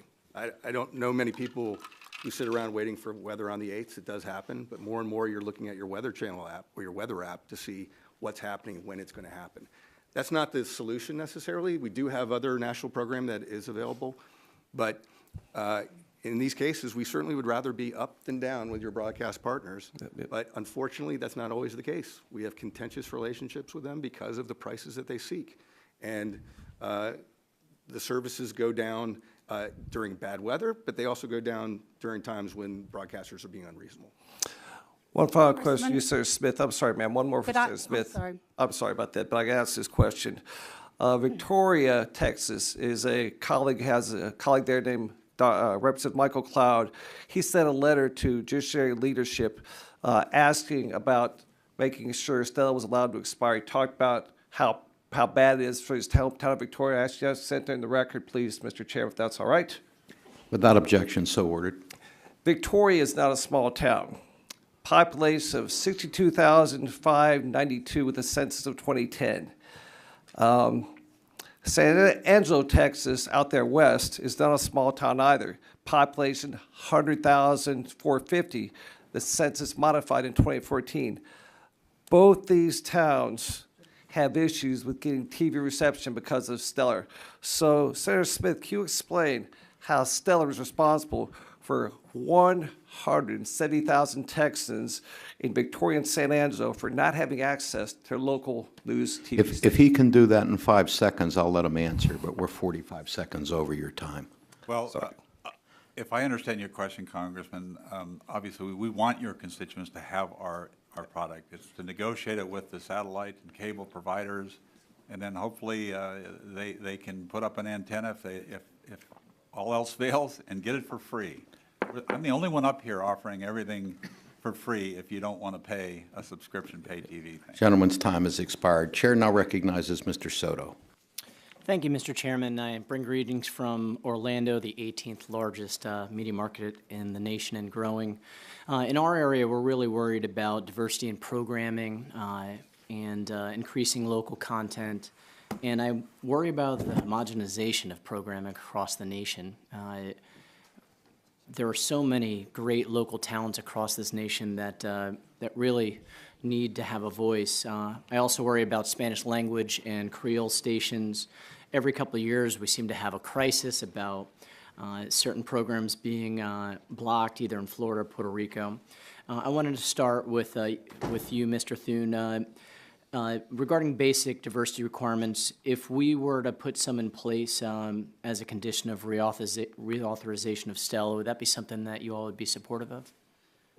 I think we'd have to see everything to know what we're considering here. We're certainly big proponents of diversity. I think our record in providing television content that is diverse is unassailable. I think by our measure, we think we distribute more diverse programming than any other distributor. So if there's a poster child for somebody as a good actor in that space, we believe DirecTV, AT&T would be that. Thank you for that. And Senator Smith, if STELA were to sunset, how would that affect diversity in programming? I think what's really important about what we do is if you look at the percentages of people wholly reliant upon over-the-air broadcasting, that tends to be minority communities. We're very anxious to keep our content appealing to all, and that's why we also have networks that are specifically targeted to some in the Hispanic community. And how would it affect original local content if STELA were to sunset? What I have noticed, Congressman, is that if one of my members is going to succeed, they succeed when they focus on local. When they do otherwise, they're less successful. And they can't sell ads unless they focus on local. Sure, thank you. Mr. Bergmeyer, you mentioned changing the compulsory copyright license with the reform to pure copyright. Can you explain in more detail, I guess, the increased profits or payments to artists and local providers, how that would work and what the incentive would be? So the idea is that the people who are creating content should just sell content directly to the distributors instead of through, various layers of middlemen like we have. And then again, the thought is if you are a local broadcaster and one of your primary revenue streams comes from creating local programming that's relevant to your community, that's relevant to the people who live there, then you have every incentive to make that programming the best you can and to make as much of it as you can, rather than the current system where, the local content is there, but also, a lot of the primary leverage that happens from retransmission consent is from reselling national programming. So would this help out local broadcasters and local artists and producers? I believe the overall approach would end up certainly helping the production of local content, local artists by basically streamlining the system. What about local sports or more diversity content?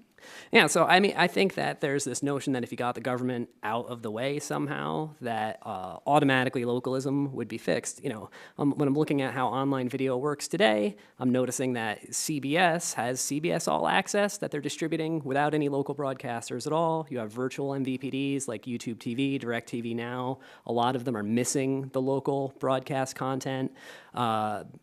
I think that, if we want to promote localism, it's going to require a lot. I think an important step would be streamlining the regulatory system, but I don't think it really can end there because I think that we have seen that a lot of the online providers simply aren't providing the local programming without being caused to. Thank you. And Ms. Boyers, other than Ozark on Netflix, which I have watched multiple episodes on, has STELA assisted in local content for the Ozark Mountains in your region? Diversity, absolutely. We offer everything that is available to us through the NCTC. What's some local programming that you all provide? We have Telemundo and BET, which both come from the NCTC. We do not receive those from an off-air station. But like from the Ozark Mountain area, is there any local programming you develop for your region? There is no local programming even being developed. Our closest local programmer is 75 miles away. What would help with that? Funding, obviously, money's always the bottom line. But for me, the retransmission consent fees prohibit me from, I only have so much of a budget. Sure. And where I'm at, I can't raise my rates. And so those folks, I just have a certain amount of dollars I can pay for programming. I understand, and I yield back. Thank the gentleman. Chair now yields 5 minutes to Mr. Johnson. Thank you, Mr. Chairman, and I appreciate the panel being here.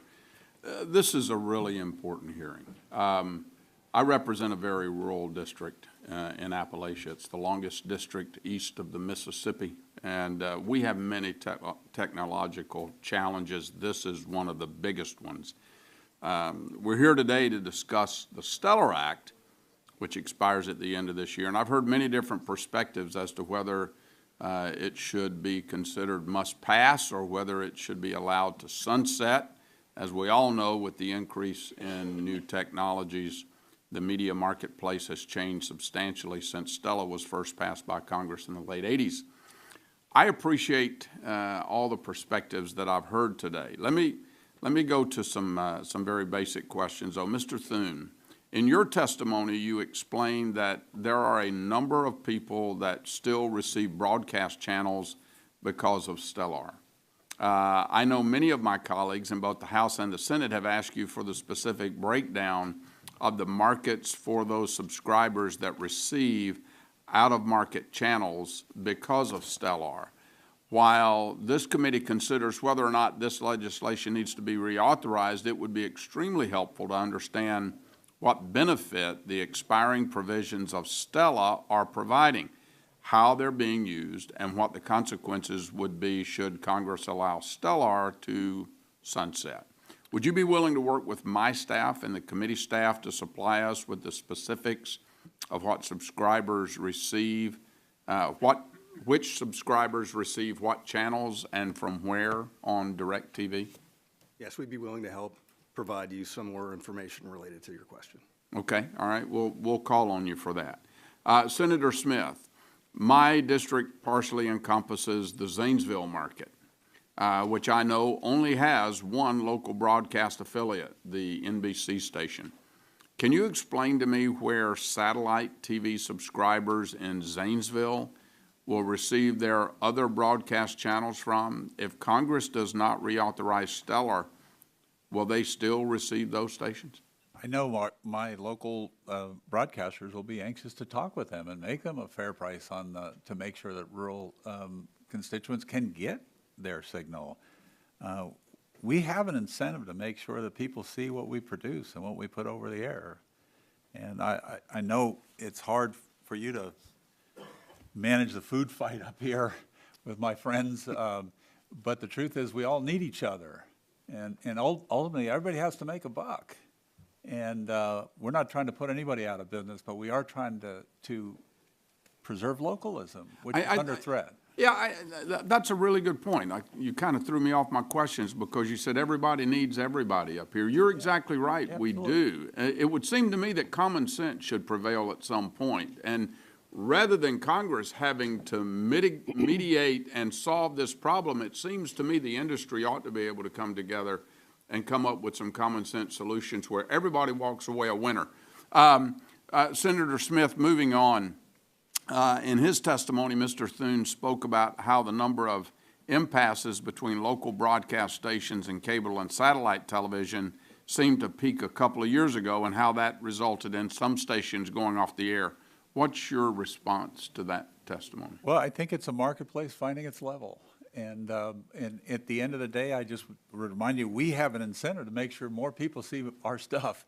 Yeah. We can sell advertising off of that, and obviously retransmission is a piece of it, a vital piece to keeping local television available to all these communities and to these wonderful platforms that are represented here. Yeah, okay. Mr. Thune, do you have anything to add to that? No, I agree. We both need each other. They're an important part of our business, but finding the level ground is what we're fighting over, I think. Yeah. And in any rational case, even though we did start at a low place, I should remind everybody that we were amongst the first, if not the first, to start paying for retransmission consent. So we didn't start at the baseline that a lot of others did. You're a great American. But we can't sustain these kind of prices and hold that back from hitting consumers, and that's bad for all of us in here. Congressman, could I comment to that? I'm coming to you. Oh, awesome. Ms. Awesome. Boyers, you've stated that retransmission consent fees deter broadband deployment. So in addition to commenting on what I just said, or just asked, what do you mean when you say that video revenues support broadband deployment? Video revenues, however small they may be, y'all care about closing that digital divide. And every precious dollar that we could put towards deploying that broadband back even further into the woods is being sucked up by these ever-increasing retransmission consent fees. Now, rural and small cable operators, independent guys like me, we're the ones that are out there already on that digital divide. We operate leaner, we operate meaner, and we're already almost front lines for the deployment of this broadband. So every stinking dollar that goes to retransmission consent, I could be deploying, costs about $25,000 a mile to build aerial, $32,500 to build underground, if you can do it, in the Ozark Mountains. However, I'd rather string it on a pole or between the trees or a fence post to get it back there. Because where we are at, we only have a certain amount. Now, I would like to speak to Mr. Smith on that 12. Gentlelady's time is You're gonna have expired. to- I'm going to have to want that yield back. Yeah. As much as I love spending time with all of you here, we're going to be here for a long time if we keep going minutes over people's time. Chairman, so I'll let's let you try to arm respect wrestle it. with Ms. Boyer. Yeah, I know. Chair now recognizes Ms. Eshu for 5 minutes. I thank the gentleman. Thank you to the witnesses, and I'm sorry I've had to bounce back and forth between the Health Subcommittee hearing downstairs and this very important one. Senator Smith, it's wonderful to see you. Thank you. A longtime friend and someone that has served people in our country really so well. Thank you. Thank you. And to each one of the witnesses. What were you going to say, Ms. Boyers, when our distinguished chairman said we're going to be here all day? Thank you, I'll give you a little bit Congresswoman. of my time so that you can I share your appreciate thought. that. I appreciate it so much. Uh-huh. Mr. Smith spoke to everybody needs to make a buck. Let it be known right now on your record, we don't make a buck on retransmission consent. What the big guys charge me gets passed to my consumer. That $12.16, Boycom does not make a buck on. Simple pass-through, 100% to my consumer, and they know what they're paying for their broadcast channels. Mm-hmm. That being said, I don't know where the 12 cents is coming from, but I want that deal. And we shall talk after the committee meeting convenes, because, dismisses, because I don't want that 12-cent deal. I think you're one hell of a witness, I'll tell you. Thank you, ma'am. I'd love to be there with you and Senator Smith. But I think I'm going to have to go back downstairs That's again. okay, I got your back. Yeah, okay. To Mr. Thune, you've argued for regulatory overhaul, and I agree with you.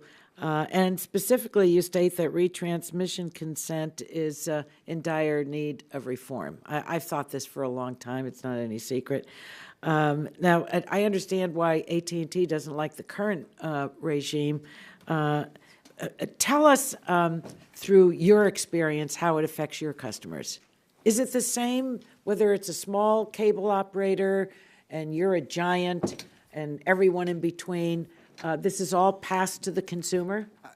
Yeah, I think it affects us similarly in that we are offering a video product to our consumers, and it's predicated on what we are charged to program that.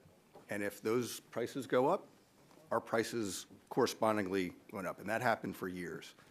What we've hit is a wall. Consumers aren't willing to pay anymore.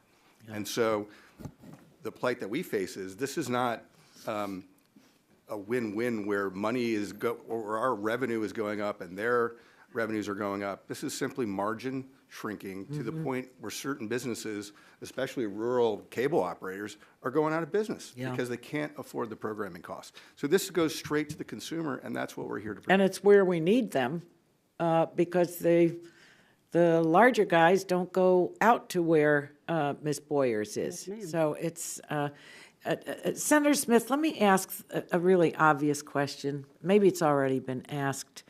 Every 5 years, this comes up, and now we're reauthorizing. And it seems to me that there's a pattern here, and that is the year or the year before reauthorization comes up, the numbers dip a little on retrans, and then afterward, it's just jacked up all over again. I can't imagine that this is comfortable for you, you in the broader sense of broadcasters. Have the broadcasters thought of some other kind of model? I mean, this is not sustainable, and most frankly, and you're a very reasonable and intelligent man, it's not defensible. It's not defensible. I mean, it's just, it keeps going up, up, up. The blackouts increase. People are ticked off. They're still paying. They're still paying while there's a blackout. I don't know anyone in the country that's gotten a refund when there's a blackout. So are you thinking of something else, or are you just going to hold on to this thing that is kind of a homely child? Well, I would just share with you, Congresswoman, that STELAR reauthorizations are not my favorite time of year every 5 years. I can imagine, no. Because it usually amounts to an opportunity to pound away at retransmission consent. And the point I keep making is this is one of two ways in which we support localism. It's the way you have... Yeah, but at what price, though, localism? Well, you can get it for free. I'm the only one up here that offers everything we do for free, if they want it that way, if they can get a signal. Gentlelady's time has expired. Thank you, Mr. Chairman. Chair now recognizes Mr. Scalise for 5 minutes. Thank you, Mr. Chairman. I guess I'll follow up where my colleague and dear friend, Ms. Eshoo, left off. And you're right, and the signal is available for free, and you're seeing more people choose that option. I mean, the reason you're seeing such a growth in people cutting the cord, which means you don't get any retransmission consent dollars, is because the laws don't work for today's marketplace. And so if you can go one place and have a broader experience and a wider array of options than the other place that's confined by the 1992 Cable Act, you're seeing consumers walk. And so what I've been suggesting is when STELA comes up, you shouldn't look at it in a negative way. I mean, it absolutely is an opportunity for us to look at the video marketplace. And if we look at the video marketplace and recognize that the laws just don't work for today's world, then maybe we can also help solve the problem of why you're getting less retransmission consent dollars, because people are cutting the cord. They're walking away from the entire system. And so if we say, okay, maybe you want to cherry pick and say, let STELA expire. I mean, I don't associate myself with that, because I do think we shouldn't just look at STELA. We should look at the whole thing. And maybe in 92, they wrote a perfect law. There's no such thing, but let's say they did in 1992. Does anybody want to come up to this table and suggest that when they wrote the law in 92, they took into account how the world works today, how people get their video content today? Of course they didn't. You can talk to the people who wrote the law. We weren't around when it happened, but the people that were there when it happened, they recognized that the world's different today. Why hasn't the law been updated? And so what I would suggest is, as we talk about retransmission consent or any other, you ought to get paid for your content. That's the bottom line of it.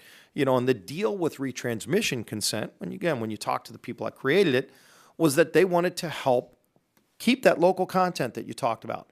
The problem is, I think Mr. McNerney talked about this earlier, more and more you're seeing the motherships, the national networks, take a bigger and bigger chunk of the retransmission consent. So your local stations aren't even getting that money. And that was the deal for the free spectrum that's out there. That, again, the reason why you have to make it available for free, people can go buy a $30 dish and get a better high definition signal off of the local stations than if they went through their local cable company. And so all I would ask, and I'd like to ask everybody to comment on this, if you look at STELA in a silo, regardless of where you are in expiring or being renewed, do you think the current laws, especially the foundational 1992 Cable Act, needs to be updated to reflect the world we live in today? And I'll start with you, Ms. Boers. Thank you, Congressman. Absolutely. Thank you. And I would love to be part of that. I'd love for all of you, including Mr. Smith, and I know we've had some some conversations. We might not always be in the same place, but I do think we want to get to a similar place and can get to a better place. And I know Ms. Eshu and I have worked very hard on how we can have a bipartisan approach that hopefully, every member of the committee that wants to be a part of it, as well as everybody here that wants to be a part of updating and modernizing our laws to reflect the world we live in. Mr. Thune. Absolutely. We commend your efforts with Representative Shu's efforts to try to modernize these laws. They're clearly outdated, they're broken, and they need to be fixed. So thanks. Mr. Smith. Congressman, I really appreciate your noting the sort of symbiotic relationship between my network members and my affiliate members. They actually really need each other.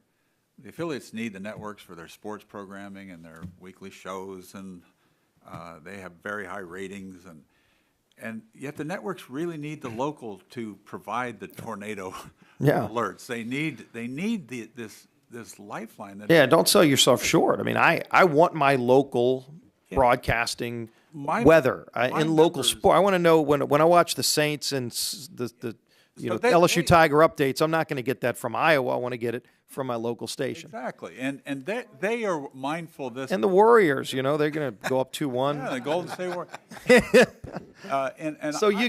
So would you be open to working with us on reforms to the 92 Cable Act that create some of these problems? I'm tempted to quote Reagan. There's nothing permanent. So you're always in a good place if you're quoting program. Reagan. But that said, we're always open to new ways to do it. But what I want to emphasize is that the earlier act created a system that is a benefit and a blessing to the American people. I agree on that. I only have 12 seconds left. I do want to get Mr. Bergmeyer's. And my concern is that somehow a reform would just focus on national and forget the local. We absolutely want the local content. Ms. Eshu does. I sure do. She's talked about blackouts for that very reason. Don't sell yourself short. People want that content. I'm sorry, final, Mr. Bergmeyer. Quickly. Yeah, I think you need a lot of policy measures to promote localism, address consolidation, and increase diversity of programming, but absolutely an important first step is to totally rethink the 92 Cable Act, and we're with you on it. Thank you so much. Appreciate it. And Mr. Chairman, thanks for the Thank you. discretion. Gentleman's time Yield has back. expired. Chair now recognizes Ms. Taguette for 5 minutes. Thank you, Mr. Chairman.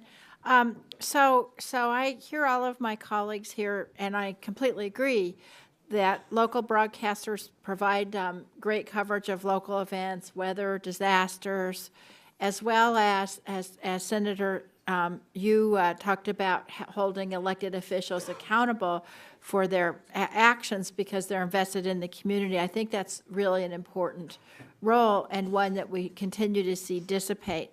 Something else we've seen in the Denver media market, and I know we're seeing this around the country, is we're seeing venture capital and private equity start to buy up some of the media outlets, in particular in the print industry. We saw this with the Denver Post. We've seen it other places.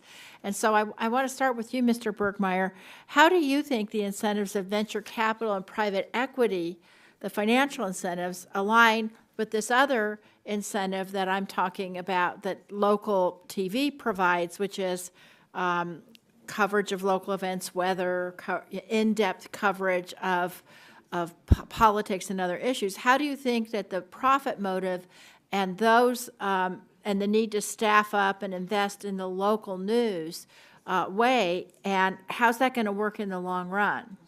Yeah, absolutely. I agree. A huge problem throughout the economy, but it's particularly noticeable in media, is when you have these investors who take over companies and they just have such a short-term perspective. They're just interested in extracting as much cash in the short term from these businesses as possible and just walking away and forgetting that, particularly with media, with newspapers, with local broadcasters, it's really about a long-term commitment to serving the community. So how do those goals, how do those challenges line up as we look at reauthorization of STELAR?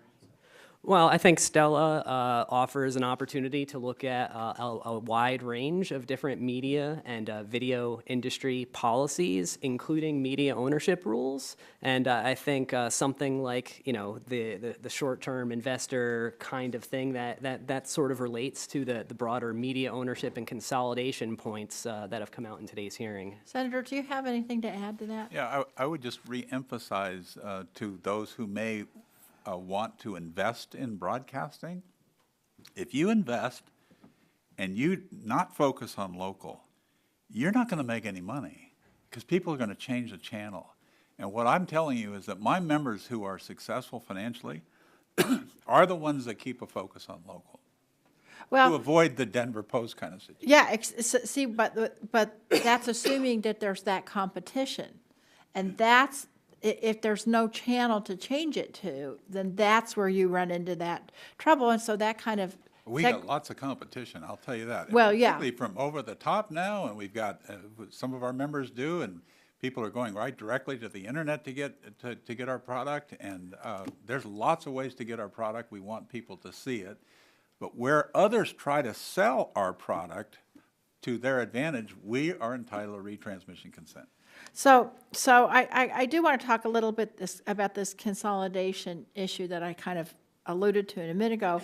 Mr. Thune, you said that some ownership groups are using loopholes to get around the FCC rules, prohibiting a single owner from controlling more than one station affiliated with a major network in some of the areas. Can you talk very briefly about that? Yeah, and I'm not sure if that ownership changes the emphasis on localism between those broadcast stations. But what I'm discussing is in the negotiations that ensue when we go into a renewal in a particular deal, if the broadcast station owns more stations in that particular market beyond what they were initially entitled to, or what the law intended for them, it makes it more challenging. They hold on to their positions, they hold on to their economics, and they are extremely stubborn, and it often yields blackouts. And I want to, of course, close with you, Ms. Boyers, and ask you, what does media consolidation do to consumers when broadcasting groups can't reach an agreement with video providers? Well, it removes the local programming from them, because if they were to turn the signal off because we couldn't reach any kind of an agreement. But I would tell you that the broadcasters themselves, their big affiliates, and the local broadcasters are biting their own noses off to spite their faces. I mean, they've got over-the-top competition with themselves. I mean, you got CBS All Access, for God's sake. I mean, those kind of things, you're competing with your own local stations. And I would tell you that if you all are listening to the underlying current here, my esteemed friend down here with the broadcasters, he's only sitting on a stool with two legs. He's got his advertising, and he's got me. And he is utilizing the captured marketplace, which is the broadcast, or the we're called passively tree transmitters, to send our signal down to his eyeballs that he needs to see. And so his only two revenue streams today are advertising, which is dwindling, and me. So the only people who are cutting their cords are the ones that can. The ones who can't cut that cord is Betty Dock out there on County Road 450, who doesn't have a credit card, couldn't get Dish. She has to have me, and she's 90 days past due all the time. The one who brings me eggs. Yeah. I'm just telling you. Okay. So Thank you. They are utilizing me as their revenue source. We The gotcha. gentlelady's time has expired. Good Lord. Okay, where are we at? Chair now recognizes Mr. Long. Thank you, Mr. Chairman. And Ms. Boyers, I want to remind you the IRS does monitor these hearings. So, Yes, sir. talking about taking eggs for payment, you might want to. I report all of my in-kind. You might not want to go there. 1974, George Foreman was going to fight Muhammad Ali, and Muhammad Ali came up with a strategy to fight a younger George Foreman. No, that's exactly right. That's a rope-a-dope. He'd cover up and back into the ropes and let George just pummel away on him. And that's kind of like what I felt like the last few weeks with the broadcasters and AT&T and different people coming into my office. Everybody, just wants to pummel on us and figure out, how this thing's going to come out in the end. Mr. Bergmeyer, what is a local broadcast station? You referenced a local broadcast station earlier. What's a local broadcast station? Well, I guess there's two ways. Any broadcaster, serves a specific geographic region, so it's local to that region. So I think that if you're in that region, that's your station. I think the problem is when you're short a market, we're in a market where there is no affiliate for a particular broadcaster, then you just need, some kind of station. I suppose it's not going to be local to your particular market, but nevertheless, that station in its own market is still, thought of as a local station. So Mrs. Boyers, I believe, said that, I'm still with you, Mr. Bergman, Mr. Boyers said that her local affiliate, Cape Girardeau, is like 147 miles away. Is that a local station? Well, I think the definition of local might get stretched a little bit in rural areas where the stations are just fewer and far between just due to geography and population density. But it's certainly closer than a station in Los Angeles or New York. Because I know that when I go home on the weekends, 2 or 3 days a week, whatever we get to spend at home, I'll sit down to watch the local news with my wife, and I'll say, "Who's that?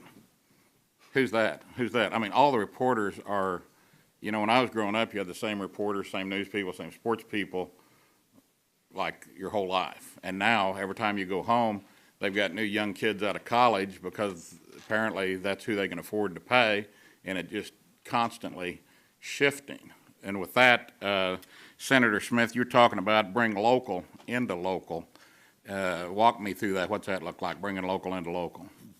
Well, it means where there is a demographic area that is served by a television station, that the people within that area get that signal and not something from Los Angeles or New York. But if there's not, I mean, if you're Miss Boyers and it's 147 miles away, I thought you were saying there was a way to bring local broadcast into that market. There are translators that help beam our signals to rural areas, over mountains and into valleys. They're all over this country. If they don't want to have a subscription, I don't know in the Ozarks whether there are a sufficient number of translators to get it for free, but we offer it for free and yeah, but I was a little bit confused on bringing local into local in the fact of, I mean, like I said, I go home and we're in a town of 160-some thousand people, 250,000 people trade area. We've got ABC, CBS, NBC, local, but 2 of them we've fought this battle before, have gone in together. The NBC and the ABC affiliate moved into the same building. They run by the same people. For a while, they tried to keep their news people separate and all that, but now they're all piled in there together. But there's not a real way to bring a local station that would be functioning and make a profit into Miss Boyer's area, correct? I think what you're speaking to is just the expense of running a newsroom. Journalism is expensive. Localism is expensive. Yeah, but I mean, somebody that doesn't have a local station like Miss Boyer's doesn't. What you all, Miss Boyer's moving to you, what do you do during the recent tornadoes in your area? I know we were hit, but who covers? I mean, does Cape Girardeau cover the tornadoes over in Poplar Bluff, or? Yes, sir. If you watch the weather, and it's the same on the CBS station as it is on KBSI Fox, it's the same news team once again. But the only time you're going to hear Poplar Bluff is when that radar dips way off down there, the southwest part of the circle. They call themselves tri-state area, but the local news is Cape Girardeau. And one quick last question. You came by my office the other day, and in your testimony today, you mentioned this 47%. Tell me, you're paying 47% more than your competitors, and that is because yes, of sir, what? based on Why? the FCC's report, the study they put together at the end of the year last year, 2000. Okay, but why? I mean, is it because they quantity that's buyer? what I mean, they offer have more me. counts than you do, or what? I'm sorry. That's what I'm offered in my negotiations with the off-air channels. Anybody 47% more. Gentleman's time has expired. Chair now recognizes Mr. Flores. Thank you, Mr. Chairman. I appreciate the hearing this morning. Mr. Thune, I have a quick question I'd like you to answer supplementally for me, if you would. AT&T and DirecTV have made 2 commitments to serve all 210 DMAs with local channels. I'd like, and none of those commitments have been met, so I would like you to supplementally respond as to why those haven't been done. If you would also put the markets where you down convert the HD signals and what the plans would be to remove the down conversion features moving forward. I want to continue on to talk about the subject that Ms. Eshue and Mr. Scalise have introduced, and that is what should the statutory framework look like for video moving forward. with the reemergence of over-the-air, with OTT, with the MVPT options that we have today. And then there are things that are gleams in people's eyes today that are going to totally transform this business space. I'd like some ideas from you as to what the statutory framework would look like for the video market of the 21st century. Not relying on the 1992 Act, not relying on STELAR. What should the statutory framework look like? And so I give each of you about 45 seconds, starting with Mr. Bergmeyer. Sure, I believe you should start with copyright as the fundamental unit of negotiation and this build from there. Right now, we have a system where copyright, you have a compulsory license, and then on top of that, you have retransmission consent, which is negotiated in the marketplace. I think this adds too much complication, too many layers. I think you simplify things, you start with copyright, and you see if that improves things for consumers, and I just think that offers a more sound starting point for, for addressing the market. It's how it works everywhere else. Okay, thank you. Thank you for staying within 45 seconds. Ms. Boyers? For us, it would be choice. Choice for the consumer, choice for us as the provider. In today's framework, we are mandated by federal law to provide those off-air stations first and foremost to every one of my subscribers. If they don't want to watch them, they shouldn't have to pay for them. Okay. Choice is part of that, and just absolutely more choice. Let the marketplace set the demands. By the way, you've been a great witness. I appreciate you being here today. Mr. Thune? I think for us, we're open to any and all ideas. I mean, one of the things that's brought us here today is that retransmission consent needs to be fixed in somehow. The exact measures around that, not sure, but I think it starts with working on the 92 Act, starting from scratch and seeing laws that can create marketplace conditions that are not punitive to our consumers. Yeah. I don't really want to start with the 92 Act. I want to start with a blank sheet of paper. What would that look like? Does anybody disagree with that approach? No, sir. I mean, because the market is totally different than it was, it's totally different than it was in 92. It's totally different was when I was a kid and I had 3 channels located 80 miles from the 3 broadcast channels, and I'd have to get up on the 45-foot tower to adjust or fix the antenna after a storm. And if the president was on, you were screwed. Yeah. You didn't get to watch anything else. You had to watch the president on all 3 channels. That's true. Senator Smith. Congressman, basically you have 2 options. You can have the government manage prices in these negotiations, which I would strongly oppose. Yeah, I'm opposed to that. Or you can allow the retransmission consent process to go on, which I think is always kind of a food fight when people are freely trying to bargain for the value of content. And my own view is that the dollar should follow the eyeballs. We got the eyeballs. Okay. I think retransmission consent is part of it, but at the same time, I do think it's thinking too small. There's a new technology that's going to come in and is going to wire around retransmission consent, and I think we need to figure out what the statutory infrastructure looks like so that we create the video marketplace of the future that puts consumers first. And with that, Mr. Chairman, I yield back the balance of my time. Gentleman yields back, and the chair thanks him.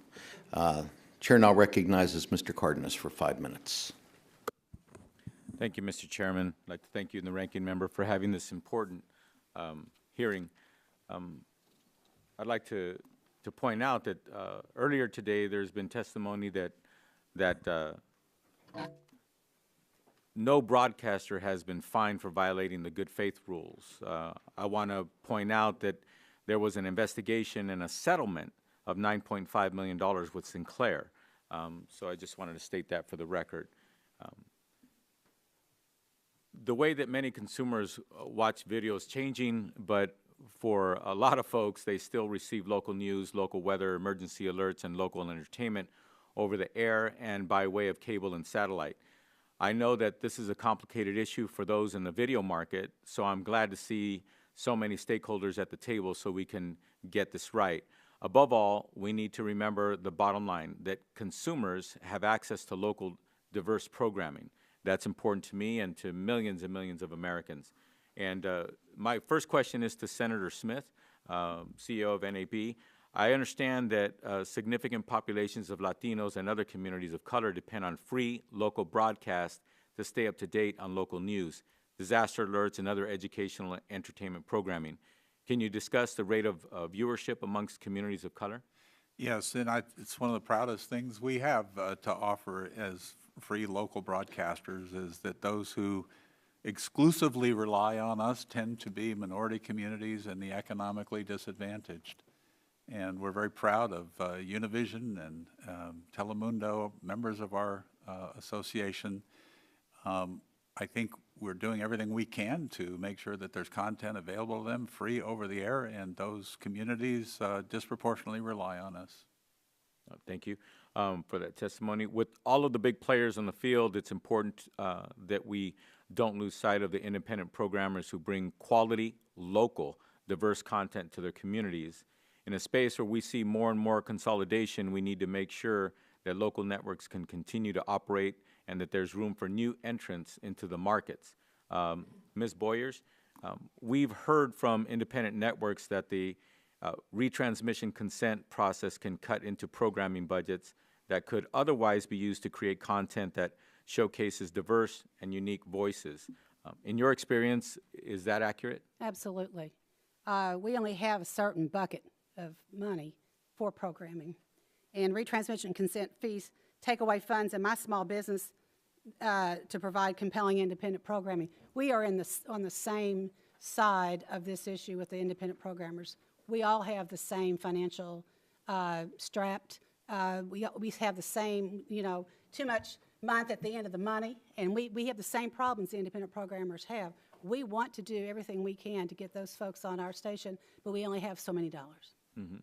Well, you mentioned buckets, but I've been visited by some of the small players on the field, and it looks like they go around with a little tin cup. Yes, sir. Hopefully they'll get something to rattle in there. Yes. And that's one of the things that really, really concerns me, because the smaller the player, the more likely that they're not going to be able to play, that they will just go away. And I think one of the saddest things that we could see in America is to see someone who's passionate, who's heartfelt about wanting to be that, to do that as a career, and realize that there's no room on the playing field for them because it just doesn't pencil. They can't eat and do the beautiful, wonderful content that they can and are capable of producing. But if you can't eat, you do something else. Yes, sir, that's right. And that's one of the things that's a big concern of mine. Yes, sir. Mr. Thun, same question?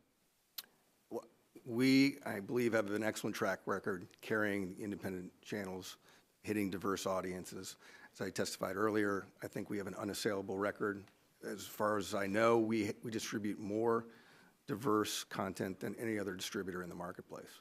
So we want to reach all the different audiences. We have a national platform so that we can touch people across the country in those different pockets, and we try to do so with providing a robust experience for them to touch different pieces of content that aren't from the same voices. Okay, thank you. Mr. Bergmeyer, do you have anything to add to this? Yeah, I'd say the current regulatory system, as well as just the market structure, benefits primarily just the most major programmers. It also doesn't particularly harm, I think, the very largest MVPDs, the Comcast, the Charters. You have a system where you have these large players fighting each other all the time in the interests of smaller, diverse programmers, as well as small cable systems just simply often get forgotten. So perhaps the system's not broken, but some tweaks here and there by Congress might be welcome? Well, I would favor some pretty fundamental changes to the system, but I've also I'm totally open to lots of small tweaks within the current framework, as well as addressing the consolidation issues, which I don't think help either. Gentleman's time has expired. Chair now recognizes Mr. Wahlberg for 5 minutes. Thank you, Mr. Chairman, and thanks to the panel. This has been one of the most interesting panels I've had the privilege of listening to, with a lot of good humor, good information, and I just have to tell you, I agree with all of you. I want you all to be satisfied. Is that okay, Mr. Chairman? Not sure if that'll happen, but I've learned some great new words I can use at my town halls, too. Dadgummit, I appreciate that. Mr. Thune, one of the counties in my district, in my home county, in fact, Lenawee County in Michigan, is an orphan county. It's in the Toledo market. And as great as Mr. Latta's local broadcasters' content may be, I'm sure my constituents would prefer to be watching the Michigan-Ohio State game from a local Michigan affiliate. They'd lose anyway. Now we have such comedy on the localism will be especially appreciated during the football season, as Chairman Wheeler used to put it. Mr. Thune, can you help me understand why TV can't just import local out-of-market signals to serve subscribers in Lenawee County, for instance? Or would it, or what would it take to ensure subscribers in Lenawee are able to receive local content? In terms of the orphan counties, I think in every instance that a broadcast station has come to us, we have complied and been able to distribute it, except in cases where it was technically not feasible. In certain cases, our spot beams don't cover a particular area, so therefore, technically, we wouldn't be able to deliver it. But in the case of your particular example, I'm not exactly well attuned with what that particular area is or what's been spoken to us, but we're absolutely receptive to looking at that. And if a broadcaster comes to us for that distribution there, to provide you with the Michigan point of view instead of the Ohio point of view, nothing against the Buckeyes or nothing for the necessarily the Wolverines. You started out well. You started out. But we're happy. We're supportive of that. Senator Smith, do you have anything to add to that? Yeah, I would just note that in the last STELAR bill reauthorization, there was a provision, an authority given to the FCC to deal with orphan county issues. We supported that. We've worked with them. We hope that your county, if they're orphaned, will work through that process, and we have been able to address a number of these issues for a number of orphan counties. Senator Smith, can you walk me through how the distance signal compulsory copyright works versus the retransmission consent process? Well, what it means, if, for example, Mitch McConnell's Bowling Green area, for some reason, that is not served with the local stations that are there, a distance signal is brought in from New York City to them. There are 12 markets like that. These are ones that AT&T, DirecTV has not provided local, the way outlined in STELAR. And if STELAR went away, I'm sure they would work with us. And I think local stations there would be anxious to find a price that they could deliver local into local. But as long as STELAR remains, they have an easy out. Could I assume that that sounds something like a subsidy if they could negotiate directly? It is a subsidy. And if you add up all the market capitalization of every broadcaster in America, it will not equal the market capitalization of AT&T. So the question becomes, do they need a subsidy? Mr. Thune, your thoughts? Yeah, look, as I testified earlier, we do serve those communities. We do have a solution with an over-the-air antenna, and part of that is incumbent upon the broadcaster to provide a signal that's strong enough so that other folks can receive it.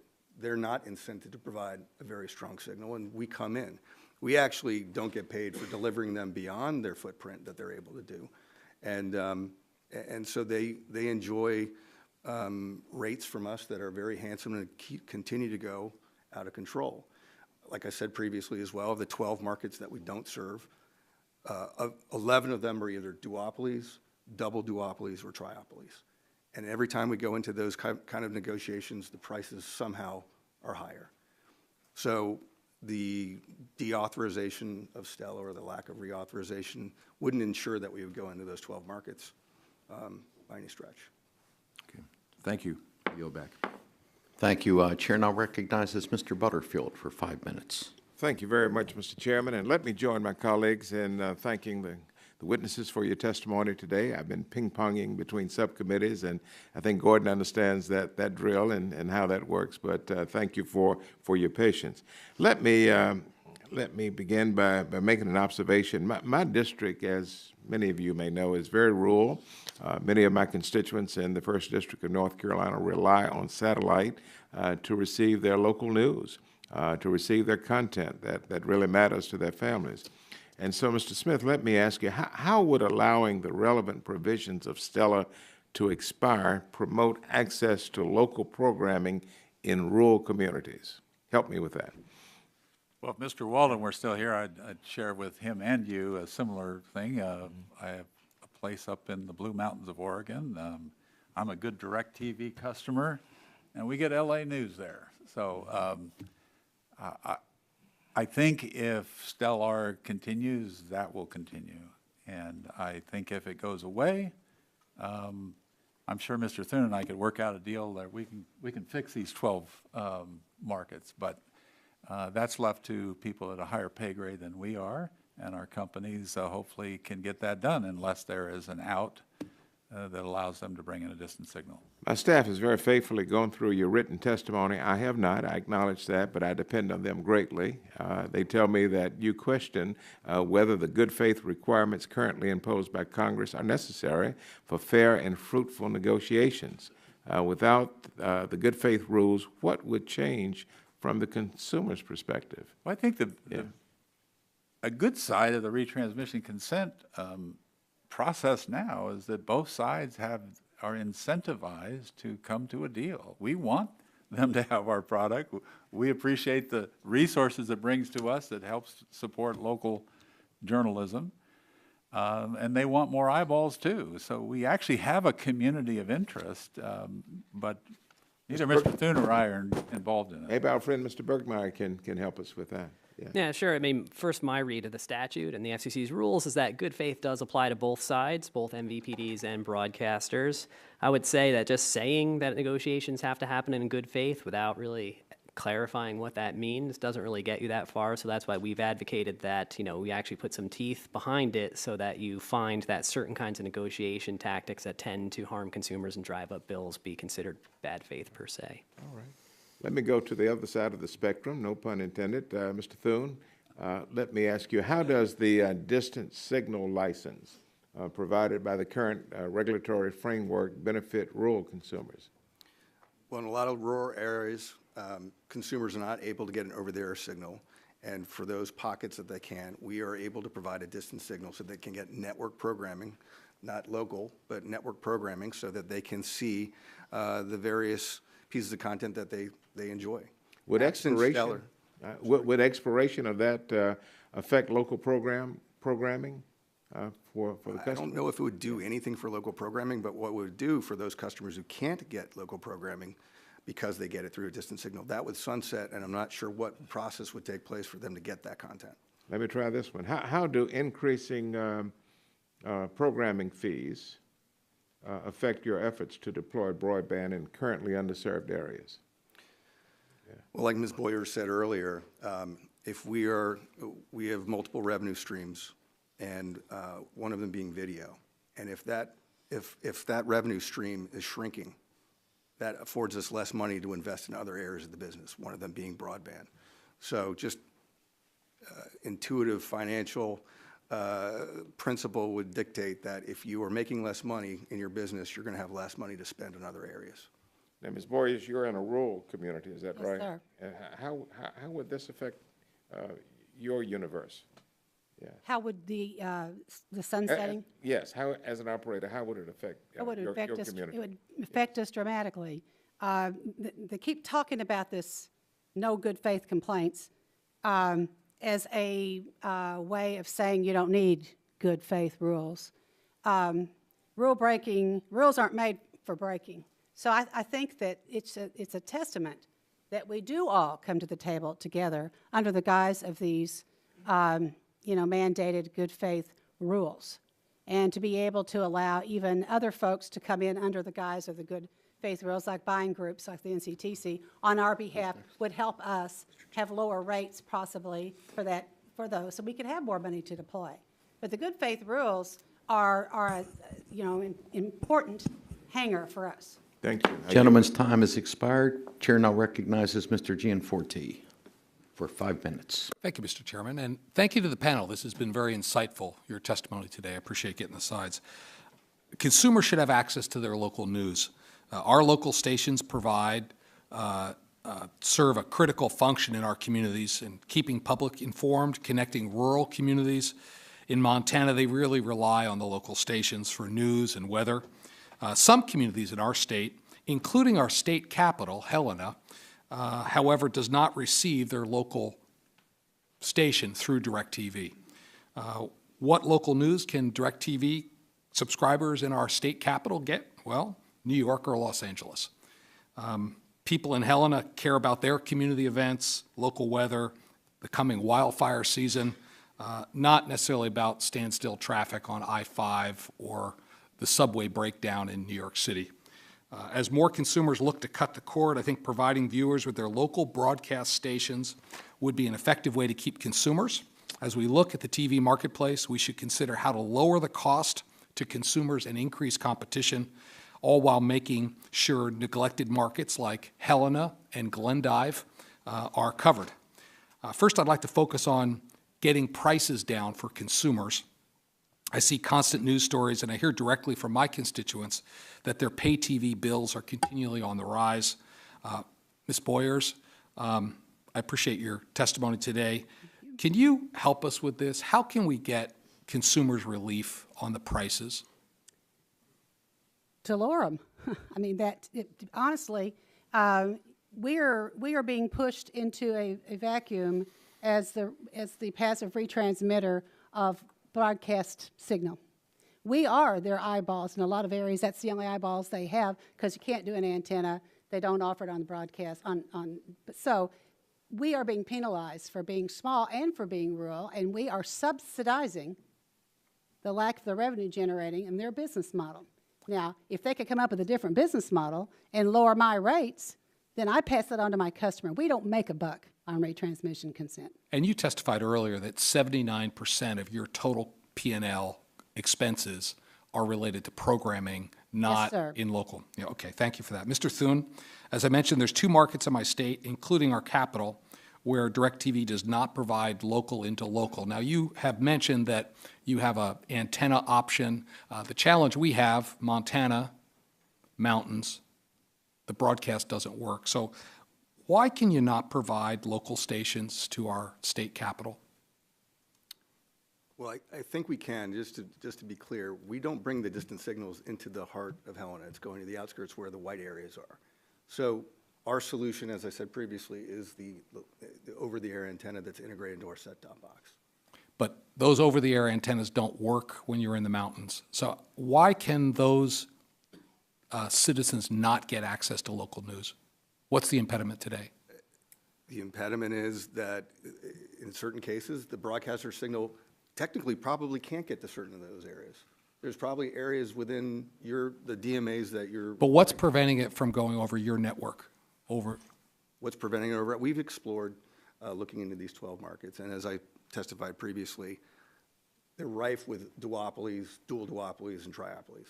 So in the absence of putting the signal over the air, it makes it very challenging for us to come to a market when we see what kind of prices that are being extracted in the retrans regime. Okay.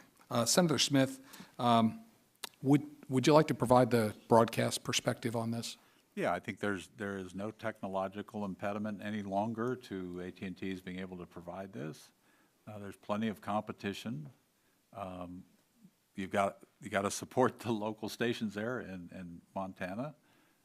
We do that. Obviously, if people in Helena want our stuff directly that is supported by advertising revenues, they just put up their digital antenna. But I do think the way you make sure AT&T does not provide it over their system is to renew STELAR. Okay. Well, clearly we have some difference of opinions. I appreciate the transparent testimony today. I look forward to working with you all to figure this out so our constituents are better served at prices they can afford. Thank you. Thank the gentleman. Ms. Brooks, 5 minutes. Thank you. Thank you, Mr. Chairman. And I, too, apologize. I've been running between a couple of different hearings. But what's been pretty clear to me is that there is not a lot of agreement from the panel. And so I guess I'd like to... Well, there's a big surprise. I'd like to start out by asking, and because I've kind of gone in and out of this hearing, Senator Smith, could you please share with us, and I apologize if this has been asked, can you explain how retransmission consent prices are actually decided? Because as I've come in and out of this, that seems to be the sticking point, or one of the sticking points. So can you talk about how those prices get decided? Obviously, I don't negotiate them, and if Mr. Thune and I did, I'm sure we'd come up with a deal. But they're 12 cents will take it. 12 cents. They're Let the record state. 12 cents. Okay. They're business people and our business people, my members, they sit down and negotiate.